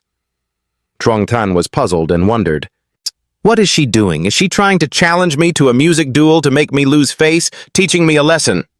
He closed his eyes and smirked. Bring it on, then.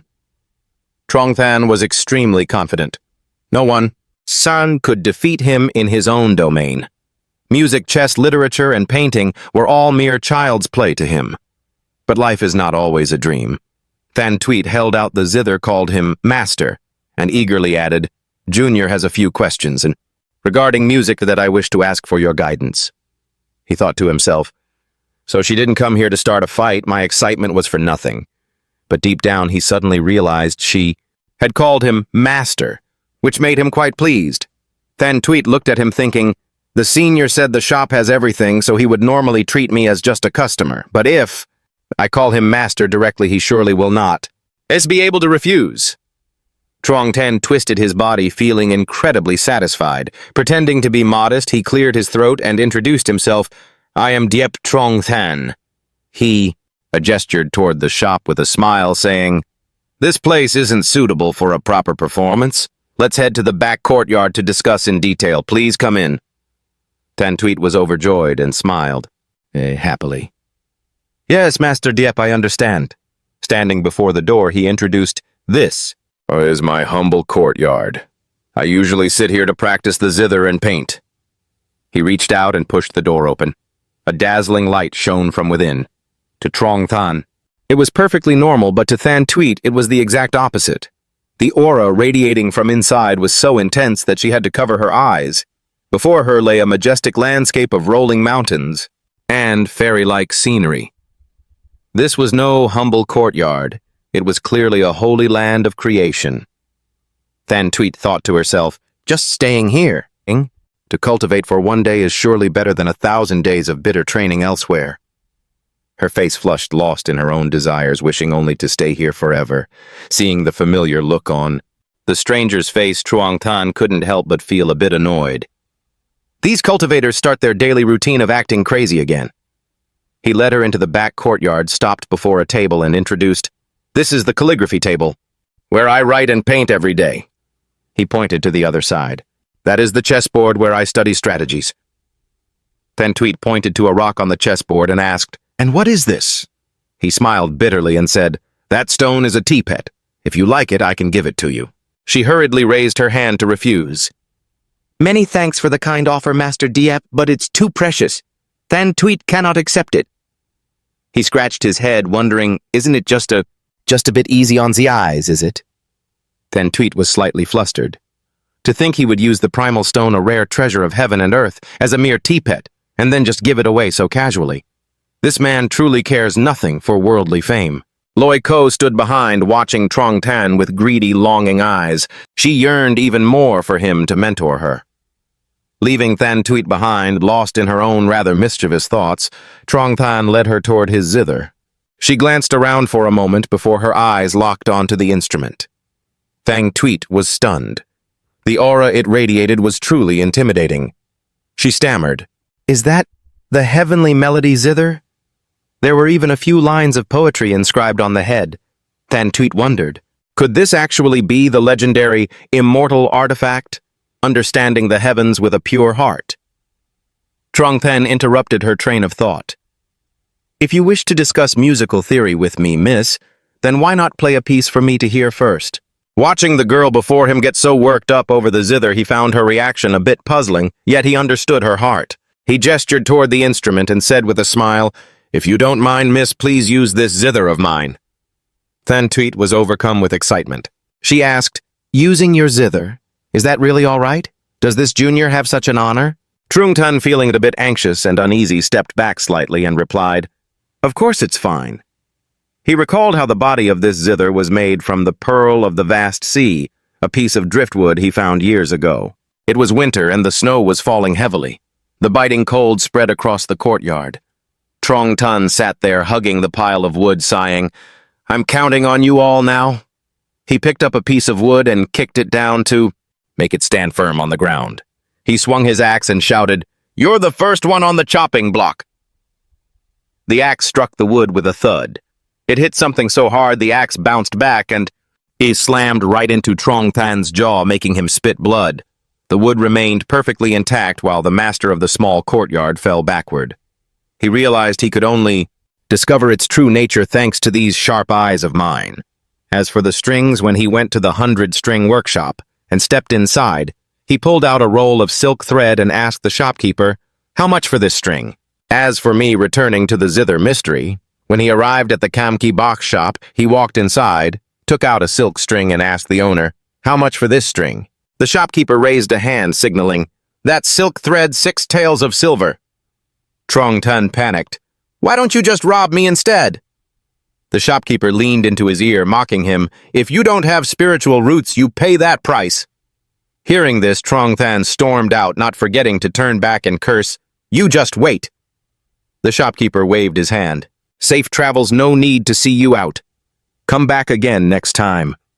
After being cheated so badly and unable to buy strings, he went home, tied the threads around his forehead, and decided to do it himself.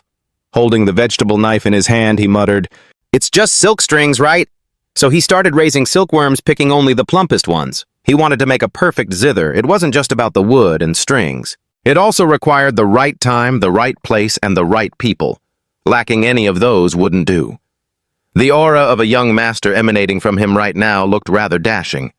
Trongtan raised his hand and said, "Music naturally comes from the heart. Just play as you feel."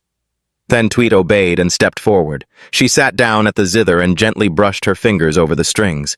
She sat there feeling a bit anxious. The magical artifacts of this world are divided from high to low immortal artifacts, Tao artifacts, ancient treasures, spirit treasures, and many others.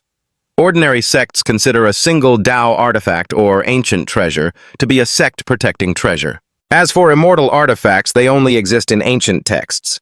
They are considered the absolute pinnacle rarely seen in this world. She prepared to pluck the strings, thinking to herself, "The Tao aura on Master Diep's zither even surpasses an immortal artifact." Thantuit plucked a note. A blinding light erupted from the zither, nearly knocking her hand away. Perhaps due to the shock of touching something supernatural, Thantuit's hand trembled, leaving Trongtan a bit confused. She stood up, bowed with both hands, and smiled. "This junior is named Damdai Thantuit. If you don't mind, feel free to call me Thantuit." Trongtan smiled faintly, raised a hand to his ear, and snapped his fingers. Holding a book in his hand, he stood there, pretending to analyze. Snow falls over the lonely mountains, flowers bloom by the river in the 2nd month. He then praised her name, thinking to himself with glee, "I nailed that performance. This time the fairy will surely be head over heels for me." But he was disappointed once again. Thantuit completely ignored him. "May I begin now, Trongtan?" Forced to smile, his heart breaking, and replied, "Please, fairy." Thantuit, with a once-in-a-century musical talent, began to perform. She seemed to melt into the melody, flowing and soaring. Sometimes it dipped low, but the crescendos clearly showcased her character. Thantuit played with all her heart. As the music ended, she smiled and turned to asked Truong Ten. Senior, what did you think? He rested his chin on his hand, putting on a dangerous expression, and replied, all in all, it wasn't bad. Then Tweet thought to herself, not bad is all he has to say. Then I will use my full 10% of power. And so she raised her hands and began to play a second piece using every technique and skill she had learned, along with her inherent prowess showing her true strength before Truong Tan. This time it seemed much better than the last. The climax was pushed forward with cold, icy energy radiating outward. Truong Tan stood by, clapping continuously, praising, Bravo Than Tweet didn't stop. The melodious sound continued, and with that she was lost in her own music, which filled the entire courtyard. Externally, she was focusing intensely, but deep down, she was desperate for Master Diep to acknowledge her talent. Truong Tan clapped in appreciation and commented, the music is flowing and touching, however, there are still some shortcomings. He smiled and added, in my opinion, being able to perform like this is already very rare. To have her talent and strength evaluated so mildly made Than Tweet spit in blood. Truong Tan recalled, I once knew a young lady who also claimed she could play the zither, but the result was a total disaster. He remembered those terrifying months of Bang Tam with her zither playing and singing, torturing him for days on end. Truong Tan gave a thumbs up.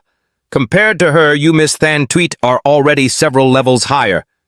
Than Tweet was shaking with anger. How dare you compare me to someone like that?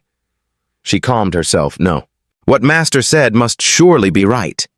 She stepped up beside Truong Tan with an eager, submissive attitude. Than Tweet, with a humble expression, looked up at him with sparkling, adorable eyes. That was Bang Tam playing her zither while singing, torturing him for days on end. Truong Tan gave her a thumbs up, comparing her to Lady Than Tweet. She's already on a much higher level. Than Tweet was so angry she was trembling. And you dare compare me to someone like that? She tried to calm herself down. No. The Master's words are surely wise. She stepped over to Truong Tan's side with a very humble attitude. Than Tweet is shallow and ignorant, she said, putting on an adorable expression with wide, sparkling eyes. Please let me know where I am still lacking. I would appreciate your guidance, Master. She bows respectfully. Master Yi, I humbly ask for your instruction. She remembers the words of the Heavenly Sovereign, who once told her while teaching, a master is someone who has experienced much in life, a well of wisdom. He turns back and says, Master Ye, stop talking nonsense. You must remember that on the path of musical cultivation, you must persevere unless you... Now looking at Master Ye before her, she wonders if he truly possesses insights that can surpass even her own master, the Heavenly Sovereign, Chang Ching, smiles and says, I wouldn't dare claim to teach you, but everyone's perception of melody is different, so the enlightenment gained from a piece of music varies greatly. That single sentence made Than Tweet awaken, gasping out, Master Ye! She stands there in awe and admiration. Your words, they truly surpass those of my own master. Not stopping there, he raises his hand to feign a cough, then continues, the piece you just played. I have memorized it. With that, he sits at the table, preparing to show his talent. Before playing, he says, now let me play it for you, young lady. His gaze is incredibly confident as he adds, let me show you, Than Tweet, the difference between you and me. Than Tweet bows happily and politely. Yes. Than Tweet will wash her hands and listen intently. Her heart is like a volcano, erupting with fire. With just one small gesture, he takes control, and the young girl sees it as a special form of enlightenment. Changqing raises his hands. His fingers are soft, even softer than a girl's. As he prepares to strike the zither, every note that rings out carries the energy of the great Tao and the aura of the heavens. To someone with even a little understanding of music like her, she must have realized the miracle. She feels the strings vibrating as if resonating with the great Tao itself. The melody and the spiritual energy seem to create an infinite path, making the heart perfectly still, as if all confusion has vanished. Than Tweet closes her eyes, feeling as if she is floating on the clouds, riding a celestial crane toward the heavens to roam the world. As he finishes the piece, so melodic and resonant, Changqing stops. He raises a hand to wipe his forehead and sighs. This piece was slightly more difficult than I imagined. He looks over at Than Tweet, who is still floating on the clouds, her arms outstretched, fully immersed. He thinks to himself, is this level of enlightenment really that absorbing? Changqing stands up and says, good. You have managed to grasp it. That's good. I suppose you are worth teaching after all. About the time it takes to burn an incense stick later after her enlightenment, Than Tuit opens her eyes wide. Feeling her cultivation base surge, she whispers, I understand now. Just by listening to one melody, she has broken through her bottleneck. She looks at Changqing, who is sitting there sipping tea, and cannot help but admire him inwardly. The level of Master Ye's musical mastery is truly deep and unfathomable. She smiles faintly.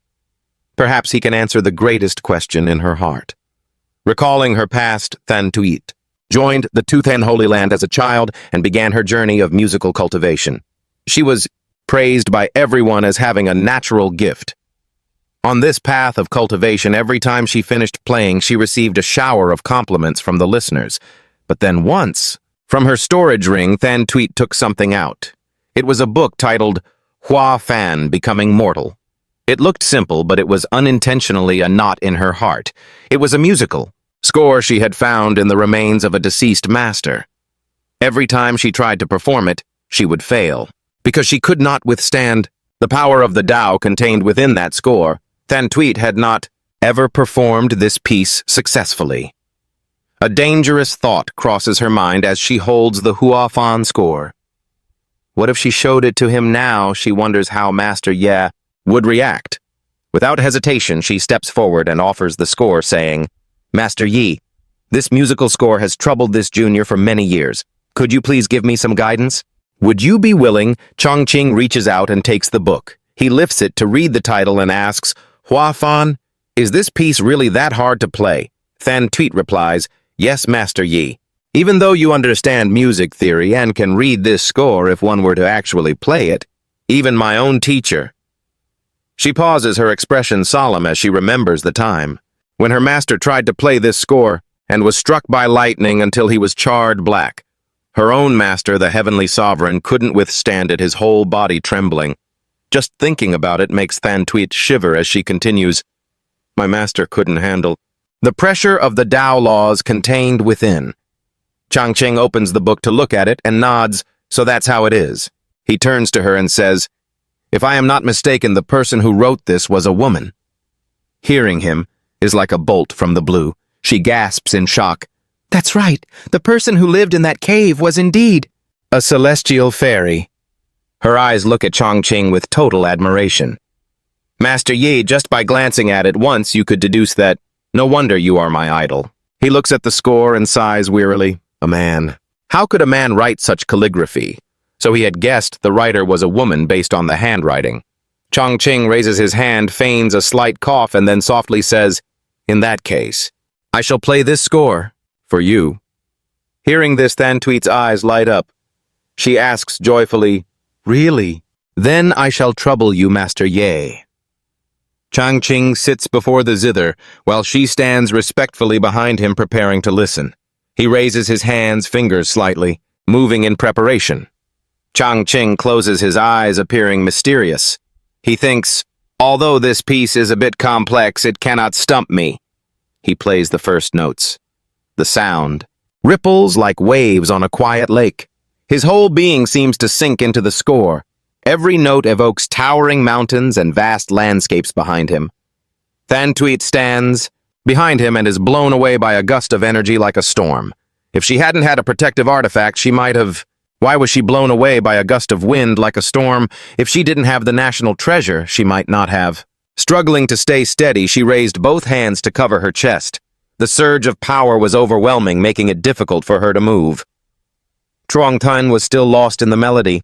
His hands danced across the strings with masterful grace. It was as if the music itself was feeling and pulsing in rhythm with its creator. The melodious sound resonated throughout the small courtyard. Standing behind him, watching intently, she couldn't take her eyes off him. Than Tuit could faintly see the spiritual energy radiating from his hands, synchronizing with the notes he played.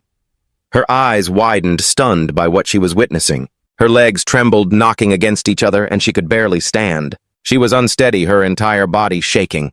Her lips parted slightly as if tiny bolts of lightning were grazing her skin.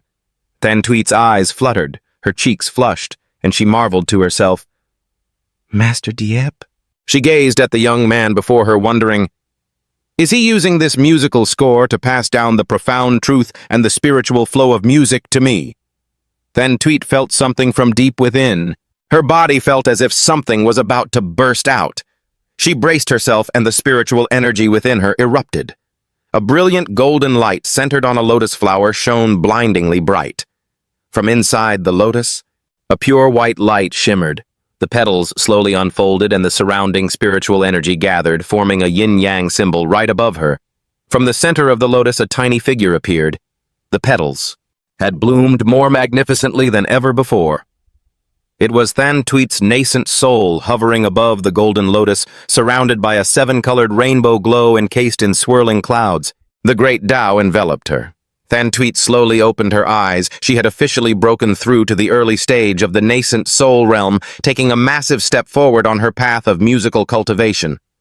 She was shocked, unable to believe that, just by listening to Master Diep play the zither, she had actually broken through. Standing behind him, Thantuit looked at Trongtan, realizing that thanks to his music, she had stepped directly into the nascent soul realm. Meanwhile, in the northern wilderness, the territory of the demon race, Trongtan's music reached even here. At that same moment, a demonic weapon, sharp-tipped and double-headed like a hammer, was launched. The demons were out hunting. They threw their weapons at the furry prey before them and let out wild howls. A demon tightened the rope, grinning greedily as he pulled the prey back. The sound echoed all the way to them. They questioned each other. What is that sound? Where is this music coming from? They felt the ground beneath their feet trembling. Far away, a pillar of purple lightning erupted, accompanied by deafening roars. Along with the tremors, the ground continued to shake violently. The demon clansman looked toward the origin of the phenomenon and shouted, "That's the direction of the holy ground!" The demon chieftain raised his massive spear. Could it be? Has the great demon empress finally awakened? After all these years, why signs of awakening now? Could it be because of the music that just arrived? A clansman turned to ask the elder, what exactly is happening? What are the chieftain and the others talking about? The elder fell into deep thought and began to recount an ancient legend. In the deepest, most desolate part of the frozen wilderness, there was a terrifying legendary demon empress, sleeping in a coffin suspended by iron chains above an altar in a dark, gloomy void. Once she awakens, she will lead the demon army to conquer the central plains once more. Under her command, the demon race will unite the world. Reaching this point, the demon elder knelt to the ground, clasping his hands together, his eyes filled with tears as he looked toward the sky and sighed. Once the demon empress awakens, the suffering and exile of our demon race for thousands of years will finally come to an end. Trongtan's music continued to spread. To the southern ridge, the 10,000 great mountains where the spirit beast race dwells. In these towering, undulating mountains, the music seeped deep inside, flowing through mountain passes and streams, even winding into dark, deep caves where there was no bottom. It was gloomy and eerie. At the very end of the cave, there was a stone floating in midair. Sitting motionless upon it was a figure. Hearing the music, he turned his deadly eyes, radiating a demonic aura. He spoke up, asking, Who is playing the zither?" Outside the cave, sensing the disturbance from within, several figures quickly flew toward the entrance. They stopped together at the cave gate. The red-haired man who had been meditating inside was slowly stepping out. Many spirit beasts were waiting in readiness. His feet had 3 toes with razor-sharp claws. He was clearly a high-ranking spirit beast master. Seeing him, the crowd outside immediately clasped their hands, bowed respectfully, knelt down in unison, and chanted, "Greetings, Demon Lord." He projected his authority, telling the crowd to stand. A woman in a pink dress stepped forward and asked, "Lord Demon Lord, you have been sleeping for 1,000 years. Why have you are suddenly awakened?" He questioned them back. "Did you not hear that just now?" The woman in the pink dress looked confused. "This junior did indeed hear the music, but I thought it was just a typical tune." The demon lord closed his eyes, pondering. Typical. This is the legendary transcending mortality melody. A white-haired spirit beast was shocked, transcending mortality. What on earth is that to be able to disturb you so greatly? The demon lord sat down on a nearby slab of stone and began to explain this transcending mortality melody was composed by a demon woman with power rivaling a demon empress created for her human lover 10,000 years ago. The crowd was stunned. A demon woman powerful enough to rival a demon empress. Why would she have a human lover? The demon lord sat before his kin, his gaze firm. Even he found it deeply mysterious why this melody, which had been lost for ages, would ring out at this moment. The spirit beasts remained bewildered, demons and humans. How could they be in love?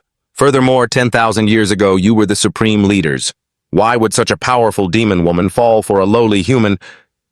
The demon lord nodded. That's right. 10,000 years ago, the world was divided between the spirit and demon realms.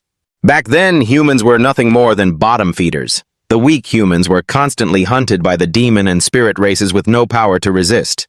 It wasn't until much later that the lowly humans unknowingly grasped a way of cultivation suited to them within the great Tao of heaven and earth. They quickly rose up, and eventually the world was split into three, the humans, the demons, and the spirits. Therefore, it was completely unexpected that such a union between those two would occur. That demon woman was already on the verge of ascending, but because of that human cultivator, she cut off her own supreme cultivation. Not only did she pay the price of suffering the heaven's wrath for shattering her own cultivation, but she was also sealed away by her lover using some ancient forgotten secret technique. In the deepest, most hidden part of the northern wilderness, she is the one sleeping in that mysterious bronze coffin. The demon lord continued. Legend says that the human cultivator left behind a transcending mortality melody. Only by playing this melody can the seal on that mysterious bronze coffin of the demon empress be broken. And the legend also mentions that only the reincarnation of that human cultivator can play more of this melody. A blonde-haired spirit beast stood up and said, Do you mean that since you heard transcending mortality, they must have heard it in the northern wilderness too? He laughed and said, Opening the seal on the demon empress's bronze coffin, the future is truly worth looking forward to. He laughed aloud and replied, That's right. I believe it won't be long before the demon race regains its strength and goes to war with the humans again. The spirit beasts all understood the demon lord's intent. We will prepare our forces immediately. Once the demon race launches their attack, we can wait for the opportune moment to strike at the central plains at the same time. High above the Ziking Holy Land's flying ship soared through the clouds. As the disciples cheered, I spotted the Taishuan Holy Land. Seeing this, Trong Fong stepped up from below. Standing at the bow, he said, That's right, those are the 7 peaks of the Taishuan Holy Land. Trong Fong smiled. Looks like we arrived ahead of schedule. Suddenly, the ship lurched. It felt like it hit something, causing everyone on board to stumble. Even the Ziking Holy Saint, despite his powerful martial arts, lost his balance. He ended up face-planting, looking quite ridiculous. As Trong Fong picked himself up, face-swollen, he asked what happened. It turned out the ship had crashed into a barrier. People on the ship started screaming for help, yelling that the vessel was about to flip. What is the Taishuan Holy Land doing? Trong Fong stood up and shouted, They know we're here. How dare they keep the protective formation active? Are they trying to intimidate us? Do they want us to get off the ship? At the gate of the Zishuan Holy Land, the elders and the Holy Saint were on their way to greet the Ziking crowd. Thandiep Chonyan followed behind and whispered, Holy Saint brother, are you really sure you can break? The 4 dragons spouting water chess formation from Tu Tri Thien. The Holy Saint puffed out his chest confident. I've received the secret teachings from the founder. He turned around and added, Breaking that old geezer's formation is as easy as eating and drinking. Just wait, this time I'll win back everything that belongs to the Taishuan Holy Land. The elders behind him clenched their fists, cheering. That's right, being a man means being tough. A real man. Or doesn't know the meaning of fear. The Holy Saint enjoyed the praise but held up a hand to caution them. But brothers, when we see that old guy Tu Chi Thien later, we should still be humble. He flicked his finger, stroking his beard as he continued. That old man too has always been suspicious. What if he changes his strategy at the last second? Then all my work this year would be for nothing. As he was putting on airs, a voice called out from behind, making Trong Huyen Chanyan jump slightly. "Brother Ha, long time no see!" He turned back and gave a strained laugh. "Long time no see, brother, too." He added, "I heard your skills in chess have made a massive breakthrough in the last 10 years. The Z-King Holy Saint." Tu Chi Thien raised his hand and laughed. "You still couldn't solve the 4 dragons spouting water formation decades ago. Why would I need a breakthrough?" He sneered. "And taking so many treasures from the Taishuan Holy Land. It does make me feel a little embarrassed." Hearing this, the elders were furious, turning purple with rage, but couldn't do a thing, because what he said was true. From the back, a man stepped forward. Taduk Long, an elder of the Z-King Holy Land. He stroked his mustache and mocked them, "If you play, you have to pay. No whining." That biting remark cut deep, and one of the elders, unable to keep his cool, prepared to draw his sword. Nguyen Kiem Chan Yan shouted, "Enough, old man T. A few taunts from the Holy Saint are one thing. But why is it your turn to speak?" Elder T laughed. "Brother Nguyen Kim, your temper is still as bad as ever. Maybe we should spar some other time." Elder T gathered his energy, forming a sword right between his brows. He shouted, "Surely you haven't forgotten my first sword?" The sword intent slowly dissipated, and old Tay's face changed. Something made him terrified. He stuttered, You broke through." On the other side, Nguyen Kiem Chan Yan was radiating a thick, powerful aura. Elder Tay gritted his teeth, thinking, 10 years ago, and this old guy? Said he needed over 2,000 years to break through. Nguyen Kiem Chan Yan, surrounded by that intense aura, roared, "No! You were wrong, Taduk Long. You didn't see this coming, did you?" Then he laughed heartily. "I've successfully reached the Huashen realm." The Holy Saint standing behind covered his face. "Didn't I tell you all to be humble and restrained? What is happening?"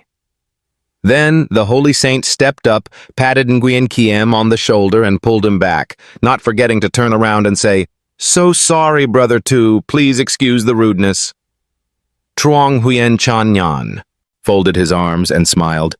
"Brother Tu. Even though Nguyen Kim has broken through his bottleneck, my own talent is dull. I'm afraid I'll always be a step behind you in chess."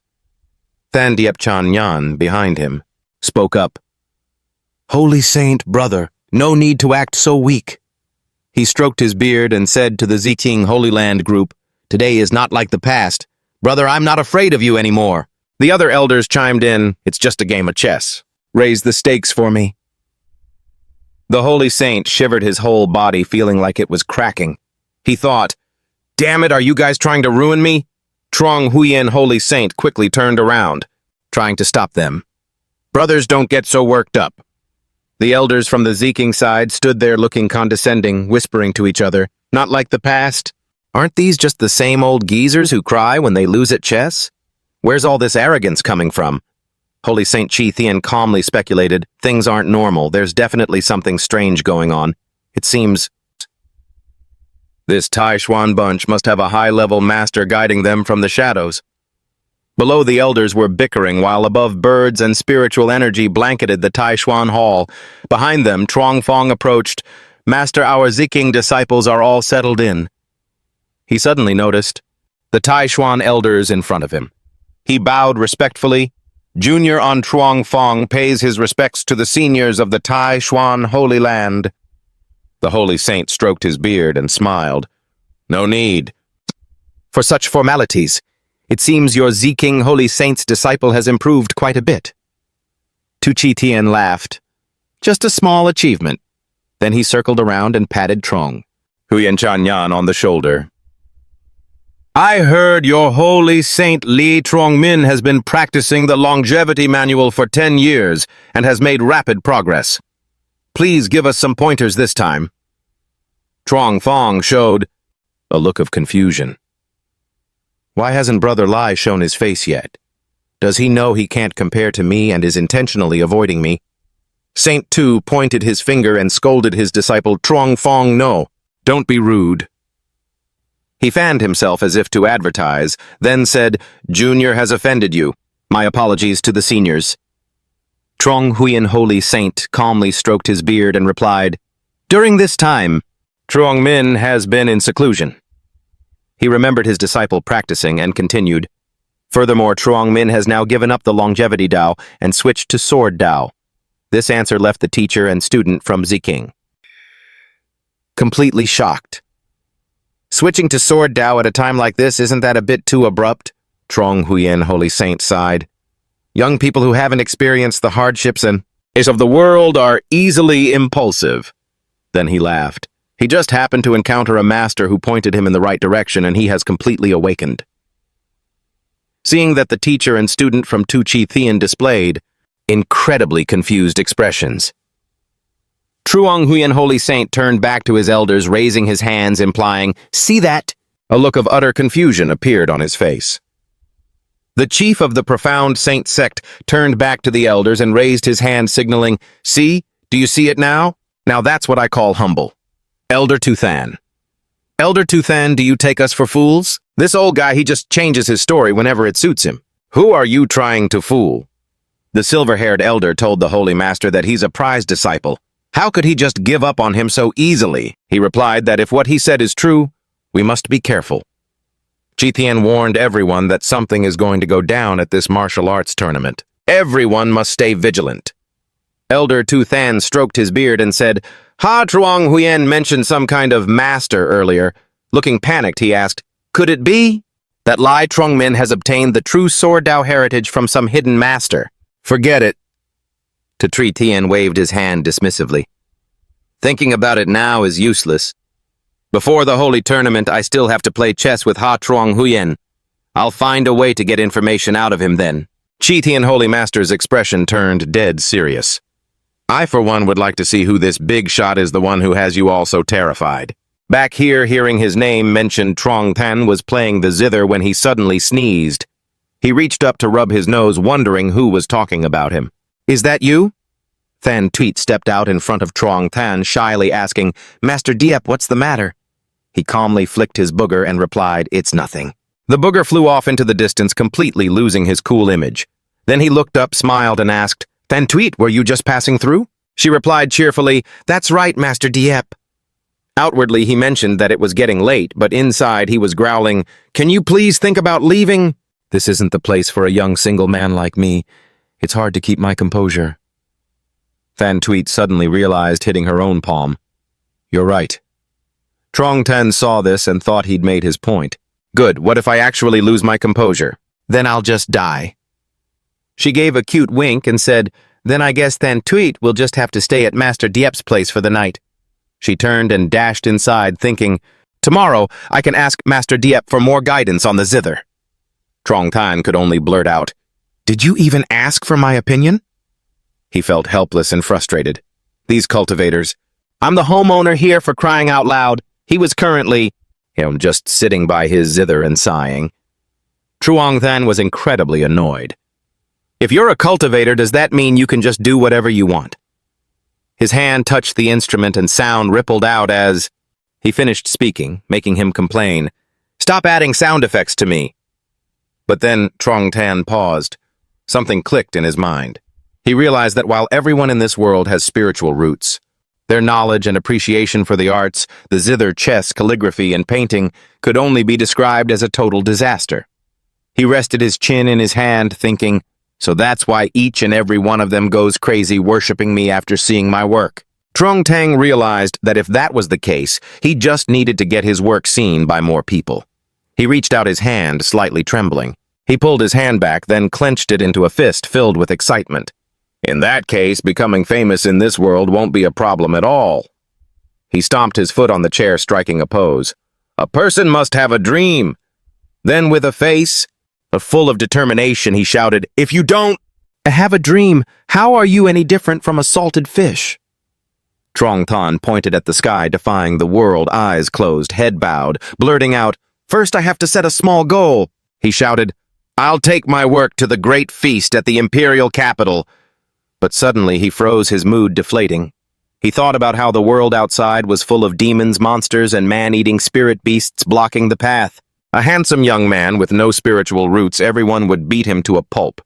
How is he supposed to get to the imperial capital safely? He worried, wondering if he would have to beg those immortals for help. At the tea room of the Tai Huyen Holy Land, elders from 2 holy lands were sitting and chatting. Truong Huyen Holy Master spoke up. "Brother, try this top-tier Tao Enlightenment tea." The Holy Master replied, "Tea brewed from incredibly rare Tao Enlightenment leaves." Then he raised the cup to his lips to savor it. Truong Huyen Holy Master said, "It's just all right. It's only a single leaf." He blurted out, boasting, "Back in the day, I've even drank tea brewed from a whole complete Tao Enlightenment leaf." Hearing that, Tu Chi Thien gripped his teacup tightly. Truong Fong saw this and asked, "Master, what's wrong?" He gritted out, "Nothing, just my blood pressure is a bit high all of a sudden." Everyone was enjoying their tea when the ground shook, followed by a massive sound coming from the Holy Land. The Holy Master stood up, in a panic, asking, "What's happening?" The Sword Elder stood up smiling and said, "It seems Truong Min has successfully made a breakthrough." He sighed, glancing to the side, and said loudly, "Only 1 month and he's already reached this level of skill." Then he intentionally clapped his hands, saying excitedly, "Truong Min really has a natural talent for the sword Tao." Hearing this, Truong Fong was extremely shocked, blurting out, "Only 1 month of cultivation." He heard that, turned back to mock Truong Fong. "What are you trembling for, Junior?" He also spoke defensively. "Nothing. It's just that my blood pressure is also a bit high all of a sudden." Truong Fong thought to himself, only 1 month of cultivation and he already has such powerful sword chi. He was certain that Truong Min could fool others, but he couldn't fool someone who had been practicing sword Tao for nearly 100 years. Then he released a stream of purple spiritual energy that flew out of the Great Hall. This stream of energy flew straight toward the small courtyard, where a blade of sword chi was hanging suspended in the air. Amidst the 7 peaks of Tai Huyen, a massive sword of energy was radiating. A blinding light and a streak of purple aura was closing in on it. This purple aura was trying to weave through the blue protective barrier of the courtyard. Truong Fong, who was controlling it, had to exclaim, "Impossible!" From that massive sword of energy, huge blue rings were constantly expanding. Truong Fong was panicked. This is a form of pure sword Tao intent. His face darkened. How could Lai Truong Min manage to cultivate this in just 1 month? Infuriating. Saying that, he raised 2 fingers to continue channeling spiritual energy, then summoned a sword, saying, "I have to see this with my own eyes." Without another word, he leaped onto the sword, heading in that direction, leaving his master trying to stop him. "Truong Fong, don't be rash." A hand gently touched the Holy Master's shoulder from behind, pulling. Within 1 month, how annoying. He held up 2 fingers, continuing to channel spiritual energy, then summoned a sword and said, "I have to see it with my own eyes." Having said that, he leaped onto his sword and flew toward it, ignoring his master's desperate attempts to stop him. "Truong Fong, don't be reckless." A hand gently touched his shoulder, pulling him back. It was the Saint Master. Old Master Xuan smiled, saying that only a hot-headed person would act so recklessly. Meanwhile, Truong Fong was riding his sword through the clouds, soaring over mountain after mountain without hesitation. He traveled such a long distance just to find the peak where Truong Min resided. He finally found it, chanting a cryptic incantation, his aura crackling with intense, mysterious lightning. Unchanging sigil witnessed the power of the blade. As soon as he finished, he roared, "Sword strike!" A massive, towering blade descended from the sky, aiming straight for Truong Min's head. It seemed like it was channeling power into him. As Truong Fong approached, a violent whirlwind erupted, forcing him to let out a cry of pain. The energy radiating from Truong Min was breaking through everywhere. Everything was glowing with a powerful cyan-colored aura. Truong Fong panicked. No way. Has this kid actually achieved the sword and soul union? He's even starting to ascend impossible. Maybe. Just as Truong Fong was about to disrupt Truong Min's cultivation, he suddenly realized someone was approaching him. And not only that, this was definitely not a friendly presence. His instinct warned Truong Min that killing intent was drawing near. He stayed on high alert and immediately sent his blade flying toward the source of the danger. Done. Sensing the murderous intent, he shouted, "Take this!" Seeing the massive sword whistling toward him at high speed, Truong Fong thought to himself, "This is bad." But Thankfully, Trong Fong managed to dodge the strike, otherwise the blade would have successfully sliced his head off. The sharp edge of the sword managed to shear off a few locks of his bangs. Right in front of his forehead, he was truly lucky to have dodged that. Surviving the lethal blow didn't mean he was completely unharmed. Trong Fong lost his footing on the sword and tumbled backward. At that moment, Trung Min had finished absorbing the inner energy and landed gracefully on the ground. A sword-shaped mark appeared on the center of his forehead. He beamed with joy. My cultivation! It's finally stabilized, as expected of the 10-character mantra passed down by our ancestor. Nearby. His fellow disciples were overjoyed and kept congratulating him. Suddenly, a loud thud echoed, drawing everyone's attention toward the sound. Trong Min was surprised it was Trong Fong. Trying to dodge his attack, he had lost his balance and crashed down here. His body was trembling as he lay, motionless on the ground. Everyone crowded around to check on him. He looked quite familiar to Trong Min. This brother, he looks just like Senior Trong Fong from the holy land of Thanrite.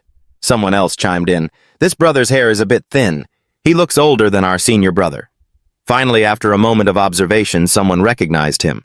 Master Lai, this is Holy Son Trong Fong. He was shocked. What happened to him? Quickly take him to a private room. In the room, Trong Min pushed a cup of hot tea toward him and asked, gently, Senior brother, drink some tea and calm down. After taking a sip of the hot water, he stopped trembling so violently. Trong Min asked again, Senior brother, do you remember yet? Being asked so suddenly, Trong Fong felt guilty. He turned his face away to avoid answering. Remember what? I told you fell from the sky just now. We hurriedly brought you inside, but now you aren't hurt anymore, are you? Hearing that, he let out a sigh of relief and chuckled. That's good. Trong Fong reached up to touch his forehead and realized something felt off. Then he screamed in panic, Where are my signature bangs? Trong Fong lunged aggressively at Trong Min, shouting, Lie, Trong Min! Why did you switch to practicing the sword Dao, and in just one short month? You've already reached the level of sword and soul union, Trong Min answered nervously. I received guidance from a supreme being. It was him who told me to switch to the sword path. Trong Fong frowned, clearly unhappy. Who on earth could change a holy son's path of cultivation? He slowly let go, putting on an apologetic face. Just now. I was just so happy for Junior Brother Lai. Forgive my rudeness, Junior. Who is this supreme being you speak of? Unlike Trong Fong, Trong Ming was kind and honest. He leaned in and whispered, I'll tell you this. It's a secret. He thought he would tell him, but surprisingly, Trong Min chose to keep it. To himself, Trong Fong heard this and felt disappointed. His face darkened, and he couldn't help but cry out. Trong Ming replied helplessly, It's not that I'm being selfish. The Holy Master strictly forbade anyone from mentioning this high-level expert. Then he put on a dangerous and evil expression. Whoever violates this will be kicked out of Tai Huyen immediately. The next day, the martial arts tournament began.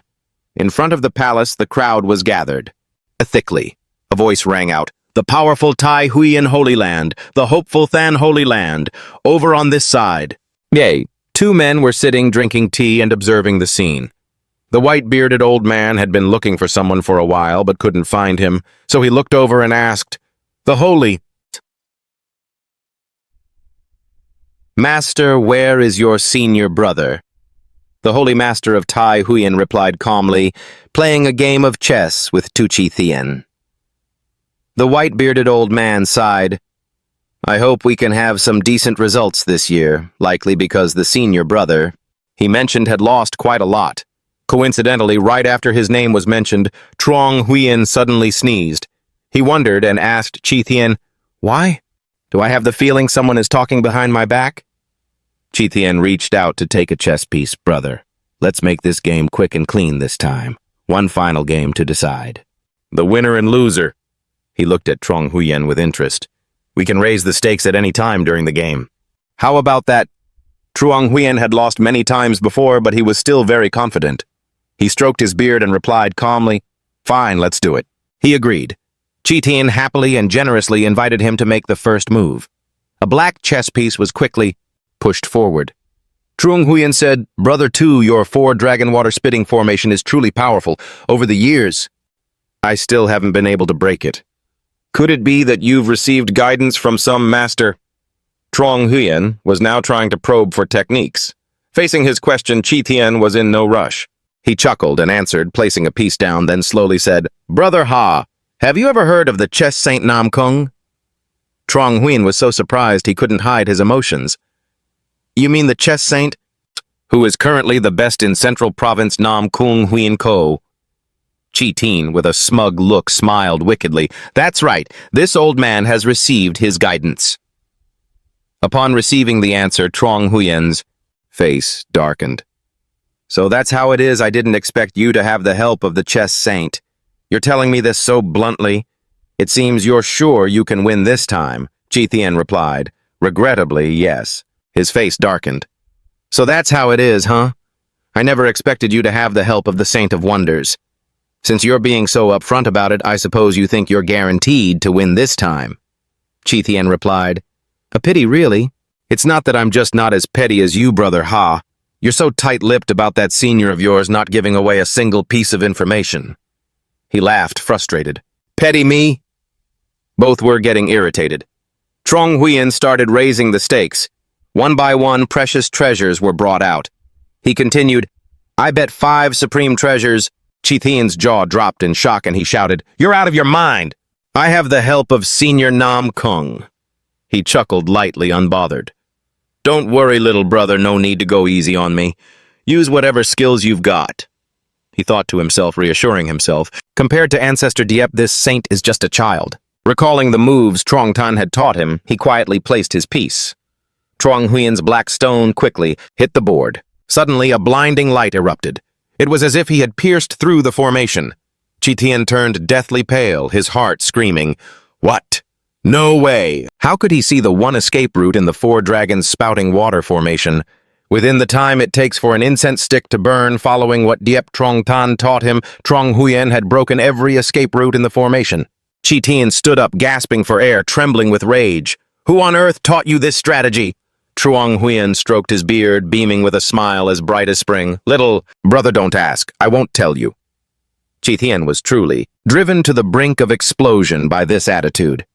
He glared at Trung Huyen with eyes like daggers. Fine, fine, fine. That's how you want to play. Then Chi Tien pulled a large stone out of thin air. No one knew what he was up to, only that he wore a cunning grin. Then don't blame me.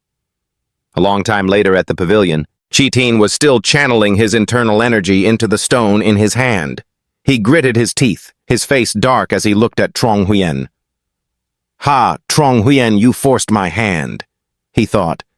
It's a good thing. I gave Senior Nam Kung a transmitter stone, so he was planning to cheat Chi Tien thought again.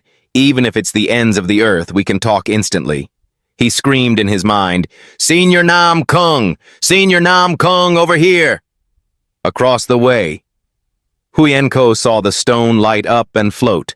A familiar voice called out, Senior Nam Kung! He looked at the stone with a dark expression. Saint Master, why are you calling me? Chi Tien transmitted his voice. Your 4 dragons spouting water is about to be broken. On this side, Chi Tien was secretly breaking into a sweat.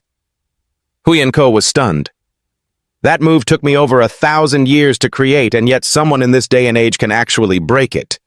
Show me his solution. Huyen Ko flicked his finger forward. The board layout on Chi Tien's side quickly appeared before his eyes. It seemed this move of Trung Huyen's had truly caught Huyen Ko by surprise. He reached out to touch the board in the air and couldn't help but praise brilliant, simply brilliant. He was drooling with envy. Even I didn't realize there were so many escape routes in my own formation. To Chi Tien, this sounded like a thunderbolt, striking his ears. Senior Nam Kung, can it be that even you are helpless against it? Huyen Ko laughed. Helpless after all I've spent my whole life cultivating the art of Go. How could I be defeated so easily? He studied it for a moment and continued. In my view, you must break it down to rebuild it in order to win. In the midst of the crisis, Chi Tien clenched his fists. He thought, with Senior Nam, Kung stepping in that old ghost is sure to lose. Then Chi Tien spoke up. Brother Ha, why don't we make a bigger bet? With Senior Nam Kung's help, he felt even more confident. Truong Huyen was also in high spirits and readily agreed. Fine. How do you want to bet? Chi Thien began. It's simple. I have 2 ancient treasures on me. 1 mid-grade and 1 top-grade. Let's bet these. How about it? Truong Huyen focused weighing the pros and cons of the 2 ancient treasures. Then he spoke. But why do I feel like that's not what you're really after, little brother? Chi Thien admitted. That's right. I'm daring to stake 2 ancient treasures, not just to play Go, but to bet on the identity of the expert you mentioned. Who exactly is he? Chi Thien really wanted to know the identity of someone who could make Senior Nam Kung feel such interest. The 2 started playing 1 black, 1 white. Who knows how much time had passed at the pavilion. Even though they were just playing, Go, the pressure and internal energy radiating from it left others terrified. After Nam Kung Huyen Ko personally joined the fray, Truong Huyen gradually lost his advantage. He wondered, that's not right. The strategy from Chi Thien has suddenly changed. Chi Thien, satisfied, hid the stone away. Brother Ha, why are you so tense? Why the sudden change? Chi Thien happily tucked the stone away. Ha Huyen, why are you so tense?